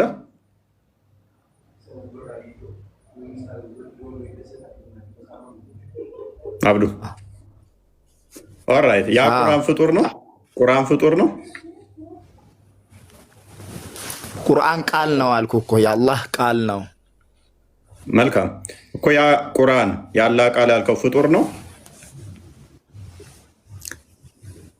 ቃል ነው። ፍጡርና ቃል አታውቅም እንዴ? እኮ ያ ቁርአን አሁን እሺ ያለ ቃል ነው ያልከው ቁርአኑ ፍጡር ነው ወይንስ ያለ ሲፋት ነው? ሲፈት ነው። ጎበዝ፣ ባህሪ ማለት ነው። ጎበዝ፣ በደንብ አስተውል አብዱ ከድር፣ በደንብ አስተውል አሁን። ስለዚህ ቃል እኛ ደግሞ ምንም ብለን እናምናለን? ያ ቃል አካላዊ ቃል የአብ ቃል ሁሉን የፈጠረ ነው። ማርያምንም የፈጠራት ቃል ነው። ነገር ግን ከእርሷ ሲወለድ ያ ቃል አስቀድሞ እሷን የፈጠረው ከእሷ ስጋና ደምን ተዋህዶ ምን ሆነ? ማነው እሱ ድምፅ አንዴ። ስጋና ደምን ተዋህዶ ምን ሆነ? ተገለጠ ብለን እናምናለን። አካላዊ ቃል በስጋ ተገለጠ ብለን እናምናለን። ስለዚህ ያ የምታየው ክርስቶስ መለኮት የተዋሃደው ነው። እናንተ ቁርአን ፍጡር አይደለም እንደምትሉት፣ ቁርአን እንግዲህ ስትይዘው ፔፐር ላይ ተጻፈ ነው፣ ወረቀት ላይ ተጻፈ ነው። ከጊዜ በኋላ ነው የምጽፈው መቼም ቁርአኑ። ነገር ግን ቃል የያዘው ቃል የአምላኬን ቃል ነው ብለህ ቁርአን ምን አይደለም ትላለህ? ፍጡር አይደለም ትላለህ። አንተ ቁርአን ብለህ ጠራኸው የአላህን ቃል። በደንብ አስተውል። የአላህን ቃል ቁርአን ብለህ ጠራኸው፣ ፍጡር አይደለም አልክ። እኔ ደግሞ አካላዊ ቃል ከቅድስት ድንግል ማርያም የተወለደው ክርስቶስ ምንድን ነው ብዬ ጠራዋለሁ? ስግው ቃል ነው፣ በስጋ የተገለጠ አምላክ ነው ብዬ ላለሁኝ። ስለዚህ ሁሉን የፈጠረ ጥያቄ ልጠይቅህ። ቀጥል። ከዚሁ ጋር ተመሳሳይ አንድ ላይ እንድትመልሰው። እሺ፣ አንተ ፍጡር ነህ አይደለም? ፍጡር ነኝ። ፍጡር ነህ። ከአንተ የሚወጣው ቃልስ ፍጡር ነው። ምክንያቱም እኔ ፍጡር ከአንተ የሚወጣው ቃል ነው ያልኩ። ፍጡር ነው። ከአንተ የሚወጣው ቃል ፍጡር ነው። መጽሐፍ ቅዱስ ፍጡር ነው። ምኑን ከምን ነው የምታገናኘው? አይ ከአንተ የሚወጣው ቃል ፍጡር ከሆነ አንተ የምትጽፈው መጽሐፍ የምታነበው ነገር ቁርአን ፍጡር ነው። ምኑን ነው ከምኑ ይህ የሚገናኝ ነገር ነው። እንደውም አንተን የማይገናኝ ነገር እያገናኘ ያለህ ቁርአን ፍጡር ነው። ቁርአን ቃል ነው አልኩ። ስለዚህ ቁርአን ደግሞ ፍጡር አይደለም። ያ ፍጡር ስላልሆነ ነው። የእኔ ቃልማ በጊዜ ውስጥ የመጣ እንጂ ዓለም ሳይፈጠር የኔ ቃል የነበረ አይደለም። ዓለም ከተፈጠረ በኋላ ነው የኔ ቃል የመጣው አይደል? እኔ ከመጣው በኋላ ነው የኔ ቃል የመጣው። እኔ ከመኖሪያ በፊት ቃል ነበር እንዴ? አንተ ፍጡር ነህ። እኔ ፍጡር ስለሆነ ነው። በደንብ አስተውል። እኔ ፍጡር ስለሆነ እሺ፣ ያንተ ቃልስ ነው ያልኩ። ከኔ በኋላ ፍጡር ነው። ከኔ በኋላ የመጣ ነው። በጊዜ ውስጥ የመጣ ነገር በሙሉ ፍጡር ነው። እና ኢየሱስ ከመፈጠሩ በፊት ቃል ነበረ ማለት ነው። ያ ሎክ ክርስቶስ ከመፈጠሩ በፊት ሳይሆን ክርስቶስ ከመወለዱ በፊት ምን ነበር? ቃል አዳምጪ። ማርያምን ራሱ የፈጠራት ምንድነው? ቃል ነው። አካላዊ ቃል እኮ የማን ቃል እያለች ነው? ኦኬ ቃል ማን? ራሱ ቃል አካላዊ ነው። የአብ የባህሪ ቃሉ ማን ነው? ወልድ ነው። ወይም ልጁ ብለን እንጠራዋለን። እኛ ልጅ ብለን እንጠራዋለን፣ ቃል ብለን እንጠራዋለን፣ ወይም በግዕዙ ወልድ ብለን እንጠራዋለን። ነገር ግን በስጋ ሲገለጥ እኛ ምን ብለን እንጠራዋለን? ስጋው ቃል ወይም ክርስቶስ ኢየሱስ ብለን እንጠራዋለን። እናንተ ደግሞ የአላህን ቃል ምን ብላችሁ ትጠራላችሁ? ቁርአን ብላችሁ ትጠራላችሁ። ነይማ አገኘሽው ፖይንቱን? ምንም አልገባኝም። ጭራሽ 3 አደረከው። ምኑን ነው 3 ያደረኩት? ጭራሽ 3 ሆነብኝ። መንፈስ ቅዱስ ቆይ ለምሳሌ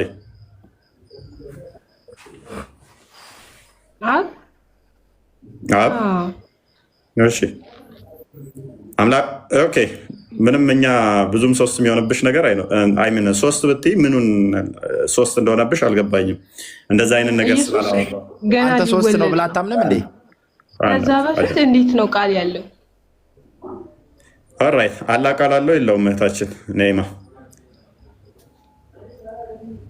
መልስላት። ቃሉን ማን አመጣው? ፕሊስ ቆይ አንዴ ፕሊስ። አደራርቡ ምደራርቡ ቁርአን ነው። በቃ የአላህ ቃልኛ ቁርአን ነው እኮ አምናለሁ። እሱን እንደነገርሽኝ አምናለሁ። ነገር ግን ያ እኮ ቃል ነው። ቃሉን ማን የፈጠረውን ያለች በቃ ምደርቡ ከሆነ አወርዳችኋለሁ። ተራራ ምትልን መልስላት። እሺ አንተም ተወርድና ከስር ሆነ ታዳምጣለህ።